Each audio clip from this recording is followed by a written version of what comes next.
Indian haiku club నిర్వహించిన సభకు ప్రముఖ విమర్శకులు డాక్టర్ ధ్వాన శాస్త్రి గారు ప్రధాన వక్తగా విచ్చేసి ఆధునిక కవిత్వ ఉద్యమాలు అనే అంశంపై ఉపన్యసించారు.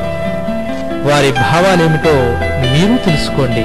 వారి ఈ ఉపన్యాసం విని ఇప్పుడు ఈనాటి మన ముఖ్య అతిథి ధ్వాన శాస్త్రి గారి సాహిత్య ఉపన్యాసం ఆధునిక కవిత్వ ఉద్యమాలు అనే అంశం మీద వారు ఇప్పుడు మాట్లాడతారు. ఆహ్వానం పలుకుతున్నారు. సభాధ్యక్షులు, హైకూల కవి, సాహితీ పిపాసి, సాహిత్య కార్యకర్త, పెద్దల్ని గౌరవించడం అనేటువంటి ఒక దీక్ష కలవాడు, సంచలనాన్ని సృష్టించాలనేటువంటి తపన గలవాడు, మా అందరికీ బాగా అభిమాన పాత్రైనటువంటి పృథ్వీరాజుకి, సభలో ఉన్నటువంటి పెద్దలకు, సాహిత్యాభిమానుల నమస్కారాలు. ఇవాళ అంశం ఏంటంటే ఆధునిక కవిత్వంలో ఉద్యమాలు అని. అంటే ఉద్యమాలు, రాజకీయ ఉద్యమాలు ఉన్నాయి, సాంఘికంగా సంఘ సంస్కరణ ఉద్యమాలు ఉన్నాయి, సాహిత్య ఉద్యమాలు ఉన్నాయి. కానీ ఆ సాహిత్య ఉద్యమాలలో కవిత్వ ఉద్యమాలు అని మనకు ఇచ్చిన అంశం అది. అసలు ఉద్యమం అంటే ఏమిటి, వాదం అంటే ఏమిటి? మా సాహిత్యంలో ఉన్నటువంటి, మా సాహిత్యంలో కవిత్వంలో అన్ని తగాదాలే. అందులో ఈ ఉద్యమం అంటే ఏమిటి, వాదం అంటే ఏమిటి అని కొంతమంది ఈ రెండు కూడా ఉద్యమం అన్న ఒకటే, వాదం అన్న ఒకటే అంటారు. స్త్రీవాద ఉద్యమం అంటారు, మళ్ళీ స్త్రీవాదం అంటారు. దళిత వాదం అంటారు, దళిత ఉద్యమం అంటారు. ముస్లిం వాదం అంటారు, ముస్లిం ఉద్యమం అంటారు. అసలు వాదం ఉద్యమం రెండు ఒకటా, అవునా కాదా? అంటే మనకి మొట్టమొదట మనకి ఒక కొత్త ఆలోచన వస్తుంది. ఆ కొత్త ఆలోచనని ఒక ధోరణి అంటాం. అది ఇంకా బాగా తీవ్రమవుతుంది. ఆ తీవ్రమైన ధోరణిని వాదము అంటాం. ఆ వాదం గనక ఎక్కువ మంది చేత గనక ఆమోదింపజేయగలిగితే, దాని కనుక అనుయాయులు ఎక్కువ కనుక ఉన్నట్లయితే, అది కనుక సమాజంలో ఒక సంచలనం కనుక తీసుకువస్తే దాన్ని ఉద్యమము అంటాం. కాబట్టి మొట్టమొదటి వచ్చేది ధోరణి, ధోరణి నుంచి వచ్చేది వాదం, వాదం నుంచి వచ్చేది ఉద్యమం. మన ఇంగ్లీషు వాడు మన మీద ఇక్కడ వచ్చి పాలిస్తున్నాడు, ఇది ధోరణి. అలా కాదు, ఇంగ్లీషు వాడు వెళ్ళిపోయేలాగా మనం ఏమైనా చెయ్యాలి, ఒక కవిత్వం రాద్దాం, ఒక గేయం రాద్దాం, ఇది వాదం. అది కాదు, మనం ఉద్యమించాలి, క్విట్ ఇండియా అని చెయ్యాలి, మనం రాస్తారోకో చేయాలి, ధర్నా చేయాలి, మనం మీటింగ్లు పెట్టాలి, ఇది ఉద్యమం. అందువల్ల ధోరణి, వాదం, ఉద్యమం. ఇప్పుడు మనకి ఇలా చూస్తే ఆధునిక కవిత్వంలో మొట్టమొదటి ఉద్యమం ఏంటంటే అభ్యుదయ ఉద్యమం వచ్చింది. భావకవిత్వం అని ఇప్పుడు చెప్పటంలా, మనకి సమయం చాలదు. ఒకటి, భావకవిత్వాన్ని మేము సంఘ సంస్కరణ ఉద్యమంగా మేము చెప్పాం. అందువల్ల అభ్యుదయ ఉద్యమం నుంచి మాత్రమే ఇప్పుడు నేను మీకు చెబుతున్నాను. అభ్యుదయ ఉద్యమం వచ్చింది. అభ్యుదయ ఉద్యమం మనకి రష్యా నుంచి అది దిగుమతి అయింది. అది ఇండియాలో పుట్టినటువంటి ఆలోచన కాదు. అంటే అక్కడ రష్యాలో మ్యాక్సిమ్ గోర్కీ, మైకవిస్కీ, టాల్స్టాయ్ అనేటువంటి వాళ్ళు ఉన్నారు. అక్కడ మొట్టమొదటిగా అక్కడ కార్ల్ మార్క్స్, ఏంజిల్స్ అనేవాళ్ళు ఒక దాస్ క్యాపిటల్ అని ఒక పుస్తకం రాశారు. పుస్తకం రాసి మార్క్సిజం అనేది అక్కడ బాగా వచ్చింది. అక్కడి నుంచి 1934లో ఇండియాలో కమ్యూనిస్టు పార్టీ ఇక్కడ స్థాపించబడింది. అప్పుడే ఆ కమ్యూనిస్ట్ యొక్క మేనిఫెస్టో విడుదలయ్యింది. అప్పట్లో శ్రీశ్రీ, ఆరుద్ర, ఇటువంటి ఈ కవులు, మా పురిపండ అప్పలస్వామి గారు, వీళ్ళందరూ అప్పుడు యువకులు. ఏ ఉద్యమం అయినా ఎవరి వల్ల వస్తుంది? వృద్ధుల వల్ల రాసుమా? వృద్ధుల వల్ల ఉద్యమాలు రావు. అందుకనే శ్రీశ్రీ మహాప్రస్థానంలో ఎముకలు కుళ్ళిన, వయస్సు మళ్ళిన సోమరులారా చావండి, నెత్తురు మండే శక్తులు నిండే యువకులారా వారండి అన్నాడు. అంటే అప్పట్లో శ్రీశ్రీ పట్టుకుని వీడికి పొగరా, వాడు మాత్రం ఎముకలు కొల్లవా, వాడు చావడి ఏంటి, ఇలా అంటాడా అని కొంతమంది వృద్ధుని కోపం వచ్చింది. అంటే అక్కడ ఉద్దేశం ఏంటంటే, శ్రీశ్రీ యొక్క ఉద్దేశం ఎముకలు కుళ్ళిన, వయస్సు మళ్ళిన సోమరులారా చావండి అంటే అటువంటి వాళ్ళ వల్ల ఉద్యమాలు విజయవంతం అవ్వవు. అందువల్ల ఉద్యమ విజయవంతం వాళ్ళు ఎవరు ఉండాలి? నెత్తురు మండే శక్తులు నిండే సైనికుల్లాగా ఉండాలి. అటువంటి వాళ్ళ వల్లే ఏ ఉద్యమైనా వస్తుంది తప్ప ఏజ్డ్ వాళ్ళ వల్ల ఉద్యమాలు రావు. ఎందువల్ల రావు అంటే కోకు గారు మనకి చెప్పారు, మన కోటగంటి ఆయన చెప్పాడు, మనకి వయస్సు ఎక్కువైన కొద్దీ జీవితంతో సమాజంతో రాజీ పడేటువంటి తత్వం ఎక్కువ వచ్చేస్తుంది. మీరు స్టూడెంట్గా ఉండగా వేరు, పెళ్ళయ్యాక వేరు, పిల్లలు పుట్టాక వేరు, మీ పిల్లలు పెద్దయ్యాక వేరుకుపోతుంది. ఆ వాడి వేడి తగ్గిపోతుంది. ఇప్పుడు మేము ఎవరన్నా ఏమనంటే ఓన్లే ఊరుకోరాయనా, ఊరుకోరా పోతాడు, ఊరుకోరా అంటాడు. కానీ స్టూడెంట్ అయితే ఏంటి బయటిరా అంటాడు. అది అంటే ఉద్యమానికి ఏముండాలి, ఆ వేడి ఆ వాడి ఉండాలి. అందువల్ల అప్పట్లో శ్రీశ్రీ, ఈ ఆరుద్ర, దాసరథి, పురిబండ వీళ్ళందరూ మంచి యువకులుగా ఉన్నారు. వాళ్ళందరూ ఈ కొత్త ఉద్యమం బాగుందే, మార్కిజం, కమ్యూనిజం, ఇది ఇంతవరకు అమ్మాయి ఎవరు చెప్పలా సాహిత్యంలో అనుకున్నారు. వాళ్ళ వల్ల ఈ అభ్యుదయ ఉద్యమం అనేది కొత్తగా ప్రారంభమైంది. అసలు అభ్యుదయం అంటే ఏంటి? అభ్యుదయం అంటే మేలు, బాగు అని. మరి ఇంత పూర్వకవులు ఎవరు అభ్యుదయం కోరుకోలేదా? ఈ కమ్యూనిస్టులే అభ్యుదయం కోరుకున్నారా? అంత పూర్వం మరి సూర్యచంద్రరాయలు, అన్నయ్య, తిక్కన, పెద్దన వాళ్ళు ఎవరు అభ్యుదయం కోరుకోలేదా అని అంటే వాళ్ళు అభ్యుదయం కోరుకున్నారు. వాళ్ళు ఎవరి అభ్యుదయం కోరుకున్నారు? రాజుల అభ్యుదయం కోరుకున్నారు, ధనవంతుల అభ్యుదయం కోరుకున్నారు, అగ్రవర్ణాల అభ్యుదయం కోరుకున్నారు. బ్రాహ్మణేభ్య వాళ్లే సుఖంగా ఉండాలి అని వాళ్ళు కోరుకున్నారు. అందువల్ల వీళ్ళు కోరుకున్న అభ్యుదయం ఎవరిది? వాళ్ళది కాదు, రాజులది కాదు. వీళ్ళు కోరుకున్నది శ్రామిక కార్మిక వర్గాల యొక్క మేలు కోరుకున్నారు. అది వీళ్ళ దృష్టిలో అభ్యుదయం ఏంటి? ఇది చాలా మంది ఏమంటారండి, అభ్యుదయ ఉద్యమం ఏంటి, అభ్యుదయం అంటే వీళ్ళే చేశారా, పూర్వకవుల మీద అభ్యుదయం చెప్పలేదా అని అంటే వాళ్ళ అభ్యుదయం వేరు. వాళ్ళ అభ్యుదయం అగ్రవర్ణాల వాళ్ళది, రాజులది, సంపన్నులది, వాళ్ళ మేలు కోరుకున్నారు వాళ్ళు. ఆనాటి సమకాలీన సామాజిక పరిస్థితులు అలా ఉన్నాయి. కానీ ఈ కాలం వచ్చేప్పటికీ మనకి సమాజంలో కమ్యూనిజం వల్ల, మార్క్సిజం వల్ల ఏమైందంటే ఇది దోపిడీ వ్యవస్థ అని కమ్యూనిజం అని చెప్పింది. ఒకడు దోపిడీ చేస్తాడు, ఉన్నవాడు లేనివాడిని దోపిడీ చేస్తాడు, బలం ఉన్నవాడు లేనివాడిని దోపిడీ చేస్తాడు, డబ్బు ఉన్నవాడు డబ్బు లేనివాడిని చేస్తాడు, అధికారం ఉన్నవాడు అధికారం లేనివాడిని చేస్తాడు. ఇది మన కమ్యూనిజం నేర్పిన పాఠం. ఏదో బాగుంది, మనం కూడా ఎలాగే కవిత్వం రాద్దాం. ఏ ఉద్యమం వచ్చినా మొట్టమొదటిగా కవిత్వంలో వస్తుంది తప్ప కథ, నవల, నాటకాల్లో రాదు. ఎందుకు రాదు అంటే ఏ ఉద్యమం వచ్చినా మీరు చూడండి, 1000 ఏళ్ల చరిత్రలో ఏ ఉద్యమం వచ్చినా కవిత్వంతోనే వస్తుంది తప్ప మిగిలిన ప్రక్రియలతో రాదు. ఇందువల్ల కవిత్వానికి ఉన్నటువంటి శక్తి అటువంటిది. కవిత్వం వినగానే వాడిలో వెంటనే అర్థమైపోయి వాడికి ఒక ఆవేశం వస్తుంది. కానీ కథ అయితే ఒక 4-5 పేజీలు చదవాలి, ఏం చెప్పాడబ్బా, ఈ పాత్ర ఏంటబ్బా అని మళ్ళీ టైం పడుతుంది. నవల అయితే 1 రోజు 2 రోజులు అసలు ఏ పాత్ర వచ్చింది, ఏ పాత్ర పోయింది, ఇదంతా వాళ్ళ బోర్డు అంత ఇంత పుస్తకం చదవాలి. కానీ ఈ కవిత్వం అయితే ఆన్ ది స్పాట్, ఈ ఊరు మనదిరా, ఇవాడ మనదిరా, ఇవన్నరా, కత్తి సుత్తి మనదిరా అని అనగానే జనం పోగి బాగుంది, నిజమేరా, వాడు ఏం చేశాడు అని అంటాడు. దీనినే కనుక నువ్వు ఒక 300 పేజీలు నువ్వు రాయొచ్చు, నా నవల రాయొచ్చు. ఆ నవల రాసేపటికి వాళ్ళు ఈ వేడి తగ్గిపోతుంది. ఈ పాత్ర, సంభాషణ, ఆ తర్వాత అబ్బాయి పుట్టాడు, వాడు ఇవన్నీ వెళ్ళేప్పటికీ ఆ ఉద్యమ స్ఫూర్తి పోతుంది. అందువల్ల ఏ ఉద్యమం వచ్చినా మన సాహిత్యంలోనే కాదు, ఇంగ్లీష్లో కూడా అంతే, మొట్టమొదటి కవిత్వంలోనే వస్తుంది. కవిత్వం ఉన్నటువంటి శక్తి అది. కవిత్వం కదిలేది, కదిలించేది, మారేది, మార్పించేది, నిద్ర వదిలించేది. ఆ శక్తి కవిత్వానికి ఉంది. అలాగే మన తెలుగు కవిత్వంలో కూడా ఉద్యమాలన్నీ మొట్టమొదటి కవిత్వంలోనే వచ్చాయి. ఆ తర్వాత కథ, ఆ తర్వాత నవల, చివరగా అప్పుడు నాటకాలకు వచ్చాయి. ఇది మన సాహిత్య పరిణామంగా చూసుకుంటే అలా అభ్యుదయ ఉద్యమం వచ్చింది.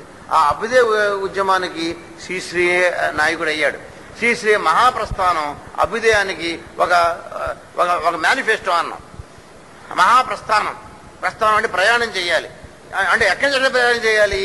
ఈ పెట్టుబడిదారు వ్యవస్థ నుంచి, ఈ బూర్జువా వ్యవస్థ నుంచి, ఈ సంపన్న వర్గం నుంచి, ఈ సంప్రదాయ వ్యవస్థ నుంచి ఆధునిక వ్యవస్థలోకి. ఎక్కడైతే దోపిడీ ఉండదో అటువంటి సమాజం వైపుకి, ఎక్కడైతే మానవత్వం ఉంటుందో అటువంటి సమాజం వైపుకి మనంతా కలిసి ప్రయాణం చేయాలి అని దానికి ఆ పేరు పెట్టాడు, మహాప్రస్థానం అని. శ్రీశ్రీ అభ్యుదయ కవిత్వానికి మారుపేరు. మనం ఇవాళ చాలా మంది కవులు ఉన్నారు, చాలా కావ్యాలు వచ్చాయి, కానీ అభ్యుదయ ఉద్యమం అని అనగానే శ్రీశ్రీ, మహాప్రస్థానం అదే చెప్తాం. ఏ చేతితో చూసినా ఏమున్నది గర్వకారణం అని ఇవే పాడుతూ ఉంటాం. ఇందువల్ల శ్రీశ్రీ వల్లనే అభ్యుదయ ఉద్యమం విజయవంతం అయింది. శ్రీశ్రీ మైనస్ అభ్యుదయ ఉద్యమం ఇది 0.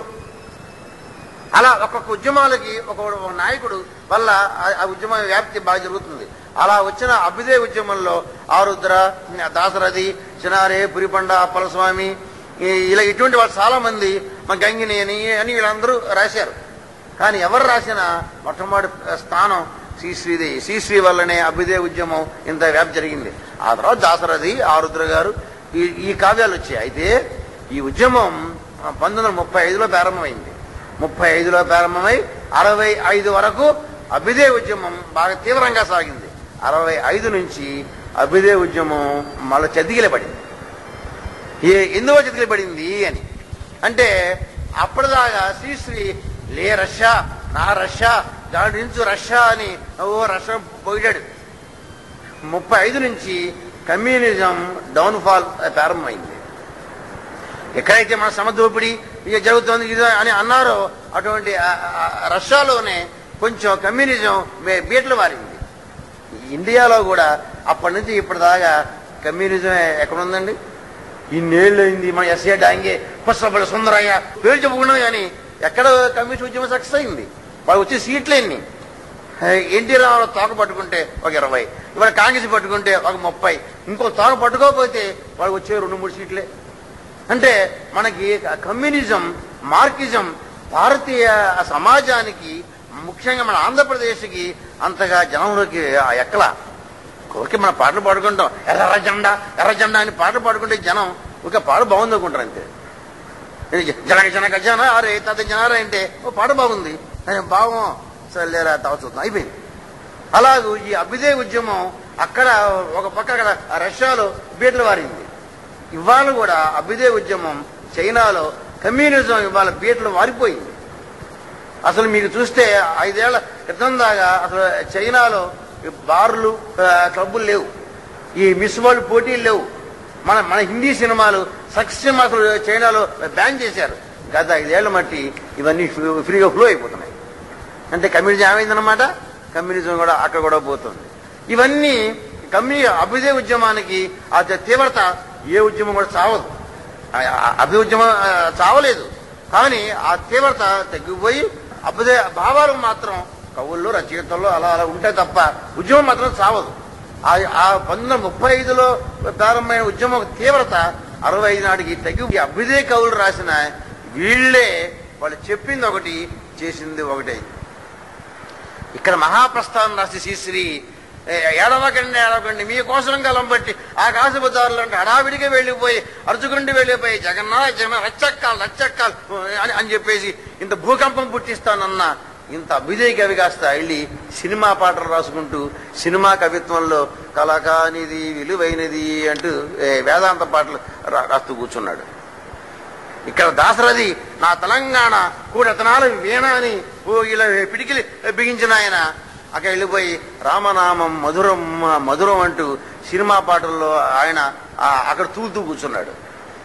ఇక్కడ ఆరుద్ర ఇక్కడేమో తమేవాహం అని కావ్యం రాసి నేను నిజాం నవాబుని ఏంటా నువ్వు వాగుతున్నావు అని ఇక్కడ కవిత్వంలో కావ్యం రాసిన వాడు అక్కడికి వెళ్ళి 50 నువ్వు 50 నే 50 అని చెప్పేసి నాయకుల మీద డ్యూయిట్లు రాస్తూ కూర్చున్నాడు.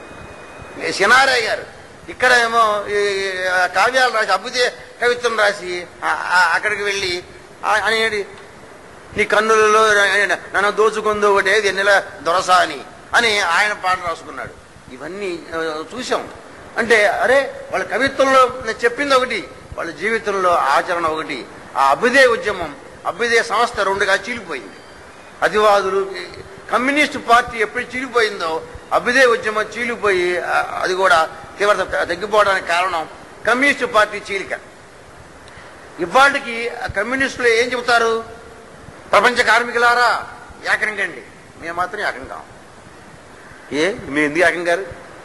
సిపిఐ, సిపిఎం, సిపిఐఎల్ ఇవాళ కమ్యూనిస్ట్ పార్టీలు ఎన్ని ఉన్నాయో ఎవరు చెప్పలేరు ఇవాళ. అరే బీజేపీ పార్టీ, మాయావతి పార్టీ వాళ్ళ పవర్ కోసం అసలు ఇద్దరికి అసలు సౌత్ పోల్ నార్త్ పోల్ కదా, వాళ్ళిద్దరూ ఏకమైపోయారే. మరి ఈ సిపిఐఎం ఎందుకు ఏకమవ్వదు? ఎప్పుడైతే కమ్యూనిస్ట్ పార్టీ చీలిపోయిందో అభ్యుదయ ఉద్యమం ఆ వాడి తగ్గిపోయి అది కూడా కూర్చుంది. ఎప్పుడైతే ఒక ఉద్యమం బలహీనపడిందో మళ్ళా కొత్త తరం వస్తుంది. అలా కొత్త తరం వచ్చింది. కొత్త తరం వచ్చి అప్పుడు వాళ్ళు దిగంబర ఉద్యమం అని ఒక 6 కవులే, ఒక 6 కవులు కొత్త కవిత్వాన్ని తెలుగులోకి తీసుకొచ్చారు. అది దిగంబర ఉద్యమం అనాలా, దిగంబర వాదం అనాలా, దిగంబర ధోరణాలా అనేది ఇప్పటికే అది తేలటల్లా. నేను మీకు చెప్పినట్టుగా ఇది ఉద్యమం కాదు. ఇందువల్ల ఆ 6తోనే పుట్టింది, 6తోనే డామ్ ఉంది, అది చచ్చిపోయింది. పైగా దిగంబర ఉద్యమం యొక్క వయస్సు 3 సంవత్సరాలే. అభ్యుదయ ఉద్యమం 35 నుంచి 65 ఏళ్ళు 30 ఏళ్ళు పాలించింది. ఈ దిగంబర ఉద్యమం 3 సంవత్సరాలే. ఎందువల్ల అది మనం నోటితో చదవడానికి వీలైన పదాలు, చెవితో వినటానికి వీలైన బూతు కవిత్వం. అది వాళ్ళ కోపం. ఇదేంటో మీరు ఇది చేశారంటే నీ కోపం వచ్చిన నీ భాష ఎలా ఉంటుంది? అలాగే మా కోపం వచ్చి సమాజం మీద మేము కూడా బూతులే ఆడుతున్నాం అని వాళ్ళు అన్నారు. ఊరికే అని తప్ప అది అసలు నిజానికి అసలు దానికి సాహిత్యంలో అంత స్థానం ఇవ్వకూడదు. కానీ ఆ రోజుల్లో సాహిత్య చరిత్రలో దానికి కూడా ఒక అధ్యాయం కేటాయించాం. ఆ ఉద్యమం కూడా పోయింది 3 ఏళ్లలో, ఇంకా ఎవరు దానికి రాలా.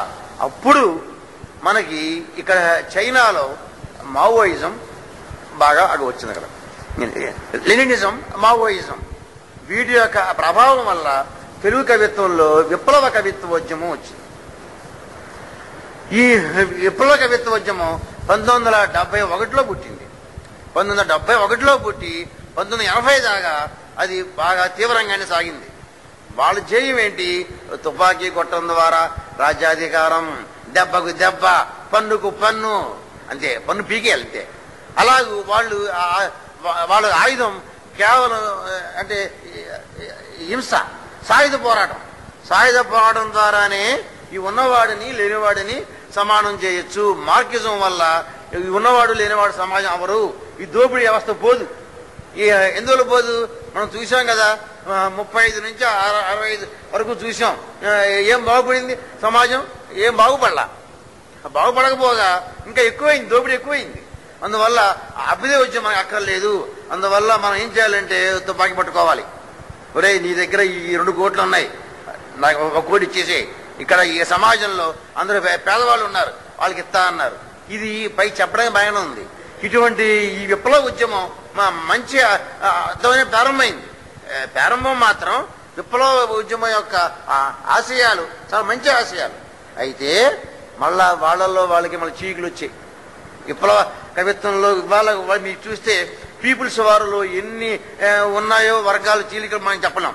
ఈ వర్గం, ఆ దళం, ఈ దళం, ఈ దళాలని అందులోనే చీలికలు వచ్చాయి. ఒకళ్ళొకరికి పడదు. పైగా మన భారతీయ సమాజం తుపాకీ నిన్ను చంపుతారంటే ఇక జనం ఒప్పుకోరు. అందువల్ల ఆ ఉద్యమం కూడా కొంత ఈ ఉద్యమానికి కూడా శ్రీశ్రీ నాయకుడు. అలా తెలుగు సాహిత్యంలో 2 ఉద్యమాలకి ఒకే కవి నాయకుడు అవడం ఎక్కడా లేదు. అభ్యుదయ ఉద్యమానికి శ్రీశ్రీ నాయకుడు, విప్లవ కవిత్వానికి కూడా శ్రీశ్రీ నాయకుడు. అలాగూ విప్లవ ఉద్యమానికి కూడా శ్రీశ్రీ నాయకుడు. శ్రీశ్రీ నాయకుడయ్యి మరో ప్రస్తావన రాశాడు. మరో ప్రస్తావన రాసి ఊగరా ఊగరా ఉరికొయ్యేందుకు నీ ఊగరా అన్నాడు. ఎందువల్ల? ఉరికొయ్య, ఐ వెరీ హ్యాపీ, నేను ఊగుతా అంటే ఈ సమాజం కోసం నా ప్రాణత్యాగం చేస్తా అని అన్నవాడికి విప్లవ ఉద్యమం రావాలి అన్నాడు. ఆ ఉద్యమం కూడా పోయింది. ఎందువల్ల పోయింది? శ్రీశ్రీ ఊగరా ఊగరా అని అన్నాడు తప్ప ఎప్పుడు తుపాకీ పట్టుకోలే. ఆయన సాయంకాలం అయ్యేప్పటికి ఊగేవాడు, రాత్రి బుడ్డిలో ఊగేవాడు తప్ప, కొన్ని చెప్పాడు తప్ప ఆయన ఎప్పుడు ఊగలా. అప్పుడు జనం ఇదేంటాను ఊగరా ఊగరా ఉరికై పుసుకు ఊగమన్నావు, మరి నువ్వు నేను ఊగుతున్నాగా సాయంత్రం అన్నాడు. కాబట్టి ఎప్పుడైతే అంటే కవిత్వంలో మీకు మాకున్నాం కానీ కవి కానీ రచయిత కానీ అతను రాసినవి జనం చూస్తారుండే. మావుకుంటాం నేను రాసేసాను కవిత్వం అని. జనంలో రైళ్లలో బస్సులో కానీ మీరు వాళ్ళతో మీరు సమానం పెట్టుకొని చదువుతారు. ఏ కవి అండి, వాడు రాస్తాడు కానీ వాడి జీవితం ఏంటండి అని ఇటువంటి నేను బోర్డు సాగి విన్నాను.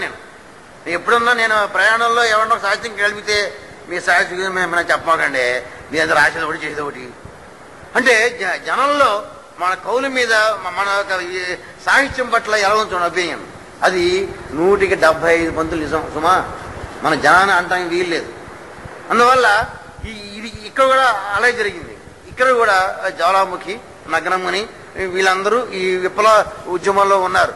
అయితే ఆ విప్లవ ఉద్యమం ఇవాళ కూడా అవి ఉన్నాయి, ఆ ఆశయాలు ఉన్నాయి. ఇవాళ చెప్పేటువంటి ఈ ఉద్యమం అది కొంచెం దారి తప్పింది. అంటే కేవలం ఈ హింస అని అదే కనుక ప్రధానమైతే ఏ ఉద్యమం కూడా విజయవంతం అవ్వదు. అందువల్లే విప్లవ ఉద్యమం ఇవాళ ఉంది. విప్లవ ఉద్యమం ఏ ఉద్యమం అయినా చెప్పే కదా చావదు, కానీ దాని యొక్క భావాలు, దానికి వ్యాప్తి తగ్గిపోతాయి. అలా తగ్గిపోయి ఆ విప్లవ ఉద్యమం తగ్గిన తర్వాత ఇప్పుడు వస్తున్నాం మనం అసలు ఉద్యమాలకి. స్త్రీవాద ఉద్యమం వచ్చింది. స్త్రీలు ఏమన్నారంటే మీ దుంపలదాగా జాతీయోద్యమం వచ్చింది, భాగవత ఉద్యమం వచ్చింది, అభ్యుదయ ఉద్యమం వచ్చింది, దిగమర ఉద్యమం వచ్చింది, విప్లవోద్యమం వచ్చింది. అసలు మీరు మా గురించి ఎవడు రాయడేంటి? మీరు ఇన్ని ఉద్యమాలు వచ్చాయి కానీ మేలేమో సమాజంలో మేము కూడా మీతో పాటు మేము సగం ఉన్నాం కదా, మరి ఇన్ని ఉద్యమాల్లో అసలు మా గురించి అసలు ఎవపడుచుకున్నాడు అని వీరు అన్నారు. అంటే భావకవిత్వ ఉద్యమం ప్రేమేరా అన్నిటికీ మూలం అని చెప్పింది. అభ్యుదయ ఉద్యమం ధనమేరా అన్నిటికీ మూలం అని చెప్పింది. విప్లవ కవిత్వం తుపాకీయేరా అన్నిటికీ మూలం అని చెప్పింది. కానీ స్త్రీవాదం మగవాడేరా అన్నిటికీ మూలం అని చెప్తుంది. అంటే స్త్రీవాదం అనేది చెప్పే కదా, ఏ ఉద్యమం అయినా ఇక్కడ పుట్టలే సుమా. మన ఇండియాలో పుట్టిన ఉద్యమాలు 2 ఉద్యమాలండి. ఒకటి జాతీయ ఉద్యమం పుట్టింది, ఇక్కడే పుట్టింది, ఇక్కడ వాళ్ళతోనే పుట్టింది. రెండవ దళితవాదం ఇక్కడే పుట్టింది, ఇక్కడే భావాలతోనే, ఇక్కడి జనంతోనే పుట్టింది. మిగిలిన ఉద్యమాలన్నీ ఇంపోర్టెడ్ ఉద్యమాలే. ఒకటి రష్యా, ఒకటి చైనా. దిగంబర ఉద్యమం ఇంగ్లాండ్, అమెరికా. విప్లవ ఉద్యమం చైనా నుంచి పుట్టేసింది. భావకవిత్వము కూడా ఇంగ్లాండ్ నుంచి పుట్టింది. అందువల్ల ఏ ఉద్యమాలైనా ఇక్కడి నుంచి పుట్టల. మన నేల మీద ఇక్కడ వాళ్ళ యొక్క ఆలోచనలో పుట్టిన మొట్టమొదటి ఉద్యమం జాతీయ ఉద్యమం. ఆ తర్వాత దళిత ఉద్యమం. ఈ స్త్రీవాద ఉద్యమం కూడా మనకి అమెరికా నుంచి ఇది దిగుమతి అయింది. అమెరికాలో ఫెమినిజం అని అక్కడ ఉద్యమం ప్రారంభించబడింది. అక్కడ ప్రారంభించబడిన ఉద్యమం అక్కడ సెకండ్ సెక్స్ అని ఆ పుస్తకాలన్నీ అక్కడ వచ్చేసాయి. వాటిని చూసి యుఎన్ఓ ఐక్యరాజ్య సమితి 1975-85 సంవత్సరాన్ని అంతర్జాతీయ మహిళా దినోత్సవం కింద ప్రకటించింది. అప్పుడు ఉమెన్స్ లిబ్ మూవ్మెంట్ అని ఒక పెద్ద మూవ్మెంట్ అమెరికాలో, ఇంగ్లాండ్లో వచ్చింది. దాన్ని చూసి ఇక్కడ వాళ్ళు స్త్రీవాదులు ఇక్కడ స్త్రీవాద ఉద్యమం అని, స్త్రీవాద ఉద్యమం అవుతుందా అవుదా అని ఇది పెద్ద చాలా వాదోపవాదాలు. ఇందా చెప్పినట్టుగా అయితే స్త్రీవాదం ఉద్యమం కాదు. ఇందువల్ల వాళ్ళ కవిత్వం రాస్తున్నారు, కథలు రాస్తున్నారు, ఇంట్లో కూర్చున్నారు తప్ప మన దళితవాదం లేక ఒక పెద్ద మీటింగులు, సమావేశాలు, మాకు ఇది కావాలి, మేము సాధిస్తాం, ఉద్యమాలు, ఊరేగింపులు, ధర్నాలు అవన్నీ ఏం చేయట్లే వాళ్ళు. అందువల్ల మాకు కొంత దృష్టిలో, నా దృష్టిలో కూడా స్త్రీవాదము అది ఒక ధోరణి, అది ఉద్యమం ఇంకా రూపం కింద రాలేదనే మా అభిప్రాయం. అది వాళ్ళు ఒప్పుకోరు కదా, స్త్రీవాదులు మాత్రం ఒప్పుకోరు అనుకోండి. కానీ నేను చెప్పేది ఏంటంటే, ఈ స్త్రీవాదులు 1980లో స్త్రీవాద ఉద్యమం మనకి ప్రారంభమైంది. 1980లో ప్రారంభించక ముందే స్త్రీల కోసం కంకణం కట్టుకుంది, నడుము బిగించింది మనమే, స్త్రీలు కాదు. కందుకూరి వీరేశలింగం, రాజా రామ్మోహన్ రాయ్ పంతులు బెంగాలీలో అయితే కందుకూరి వీరేశలింగం మొట్టమొదటిగా స్త్రీల కోసం అసలు ఉద్యమాలు నడిపి, పుస్తకాలు రాసి, వ్యాసాలు రాసి, ఆయన సమాజాలు పెట్టి వాళ్ళకి ఇది బాల్య వివాహాలు వద్దని చెప్పేసి వితంతువులు గురించి కృషి చేసిన ఆయన ఒక మొత్తం జీవితాన్ని ఆయన కోటీశ్వరుడు. ఆయన ఆస్తి అంతా స్త్రీ ఉద్యమం కోసమే, పత్రికా వ్యాప్తి కోసమే ఆయన కృషి చేశాడు. గుజాడ అప్పారావు గారు కన్యాశుల్కం రాసిన, కన్యక రాసిన, పూర్ణమ్మ రాసిన, స్త్రీల కోసమే కవిత్వం రాసి స్త్రీ పక్షపాతి ఆయన. గుజా కథల్లో అన్నిట్లో కూడా స్త్రీ గురించి ఆయన రాశాడు. అందువల్ల స్త్రీల కోసం మొట్టమొదటిగా కలం కందుకూరి, ఆ తర్వాత గురజాడ, ఆ తర్వాత చలం. స్త్రీల కోసమే బతికినవాడు చలం. అందువల్ల మొట్టమొదటిగా స్త్రీలలో చైతన్యం రావాలి, స్త్రీల యొక్క జీవితాలు బాగుపడాలి అని మొట్టమొదటిగా మగవాళ్లే, మగ రచయితలే వాళ్ళు కృషి చేశారు. అయితే అది ఉద్యమ రూపంలో తీసుకోవాలి. మామూలుగా వాళ్ళ ద్వారా మనం రాసుకున్నారు. ఈ స్త్రీవాద ఉద్యమం వచ్చిన తర్వాత ఇది బాగా తీవ్రతరమై బాగా వ్యాపించింది. 1972లో వోల్గా రాసింది మొట్టమొదటి కవిత. అది స్త్రీవాదంలో, అంటే అప్పటికి స్త్రీవాదం రాకపోయినా స్త్రీకి అన్యాయం జరుగుతోంది అని మొట్టమొదటి కవిత రాసింది వోల్గా. 1972 రాసింది. 1980 నుంచి స్త్రీవాద కవితలు బాగా వచ్చాయి. ఏంటి అసలు ఈ స్త్రీవాదం అంటే ఏంటి అంటే, స్త్రీవాదంలో ఉన్నటువంటి మొట్టమొదటి ఏంటంటే, మనకి ఈ సమాజంలో పురుషాధిక్యత నశించాలి. వాళ్ళ ఫస్ట్ డిమాండ్ అది. మేల్ డామినేషన్, అది మన ముఖ్యమైన పాయింట్. అది వాళ్ళతో మనం 190 వంతులు ఏకీభవించాల్సిందే. ఇందువల్ల ఈ సమాజంలో నేను మగవాడే ఎక్కువ అని అటువంటి ఇవాళ తగ్గినా ఇవాళ కూడా ఉంది.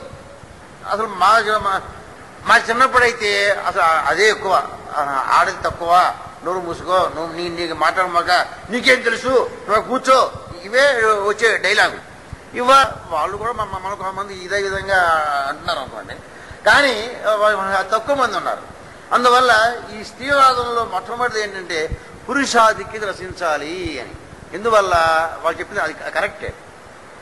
చిన్నప్పటి నుంచే ఒక కవిత ఉంది, చిన్నప్పుడు నీకేం తెలియదు ఊరుకో అన్నారు. పెళ్ళైనప్పుడు నేను ఉన్నాగా నీకెందుకు అన్నాడు మొగుడు. వృద్ధాప్యంలో నువ్వు రామ అంటూ కూర్చో, కృష్ణ అంటూ కూర్చో అన్నాడు కొడుకు. ఇది ఒక కవిత వచ్చింది. చూడండి, ఆ అమ్మాయి కనుక స్కూల్కి వెళ్ళే పిల్లకి ఏమనంటే నీకేం తెలుసు ఊరుకో అని అప్పుడు నోరు మూయిస్తాం. ఆ తర్వాత పెళ్ళైన తర్వాత వాడు ఉన్నాడు కదా మొగుడు గాడు, ఆయన నేను ఉన్నాగా, నేను చూసుకుంటాగా, నీకెందుకు, నేను అంటాడు. అప్పుడు నోరు మూయించేస్తాడు. పెద్ద అయిన తర్వాత కొడుకు నీకెందుకే అమ్మా ఆ మూలకు రామాడు కూర్చోక అని అంటాడు. ఇది అంటే వాళ్ళ స్త్రీని మా చిన్నప్పటి నుంచి పెద్ద అయ్యేదాకా నీకు తెలీదు, నువ్వు నోరు మూసుకో, ఇటువంటి వ్యవస్థ మనకు ఉంది. నేనే చూసా. మా నాన్న మా అమ్మని ఎంత హీనంగా చూసేవాడు నాకు తెలుసు. మా బ్రాహ్మణ కుటుంబాల్లో అయితే మరీను ఆచారాలు ఇవి పెట్టేసి వాళ్ళు పెట్టేటువంటి హింస ఇంత అంతా కాదు. అయితే వాళ్ళది పెద్ద బాధగా వాళ్ళు ఫీల్ అవ్వాల. ఈ వాళ్ళగా వాళ్ళు వీళ్ళ బాధ తప్ప మా అమ్మగారు మా బామ్మగారు వాళ్ళు అలాగే మూడు నోములు కూర్చోమంటే కూర్చుంటాం, పుణ్యం వస్తుంది. భర్త మాట వింటే మన పుణ్యం వస్తుందని వాళ్ళు చాలా ఆనందించారు. మా అమ్మగారు మా నాన్న భోజనం చేసేదాకా భోజనం చేయదు. మా నాన్న ఎప్పుడో రాని 1 గంటకి రాని 2కి రాని నీరసంగా ఆకలితో అలాగే ఉండాల్సిందే. ఆయన వచ్చిన తర్వాత ఆయన కంచంలో భోజనం చేయాలి. కడిగి కాసుమా కంచం కడగకుండా భోజనం చేయాలి. అలా చేస్తే పుణ్యం వస్తుందని ఇటువంటి భావజాలం ఉండేది. అందువల్ల ఈ స్త్రీవాదంలో మొట్టమొదటిది మనం కూడా తెలుసు. నీకు వాడితే నీకేంటే, ఆడు మగాడే ఆడితే నీకేంటి అని మనం ఇంట్లో అనేటువంటి డైలాగ్ అదే.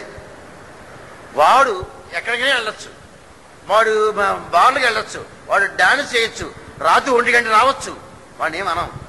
ఈ పిల్ల కనుక 1 గంట లేట్ అయితే ఏడి తిరుగుళ్ళు ఏమొచ్చింది నీకు, అయ్యో అవ్వా అని ఈ అమ్మాయిని అంటాం. ఇది వీడు చెప్పింది. అంటే జెండర్ వివక్ష, లింగ వివక్ష మనకి సమాజంలో పూర్వకాలం నుంచి ఉంది. అంటే మగవాడికి రూల్స్ వేరు, ఆడదాని రూల్స్ వేరు. ఇది ఎలా వేసుకోవాలో, ఎలా బట్టలు కట్టుకోవాలో, ఏ బొట్టు పెట్టుకోవాలో, ఏ రింగులు వేసుకోవాలో ఈ అమ్మాయికి స్వేచ్ఛ లేదు అని ఇలా వీళ్ళందరూ కథలు కవితలు ఇవన్నీ రాశారు. ఇది మొట్టమొదటిది. రెండవది ఏంటంటే శారీరక హింస, మానసిక హింస సమాజంలో స్త్రీకి ఎక్కువైంది అని. అంటే పెళ్లి చేసుకుంటే ఇంకా స్వేచ్ఛ ఉండదు అని.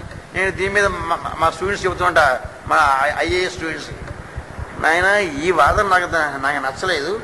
అసలు పెళ్ళి అయితే స్వేచ్ఛ పోయేది, ఆడదానికి మగాడికి పోతుంది స్వేచ్ఛ.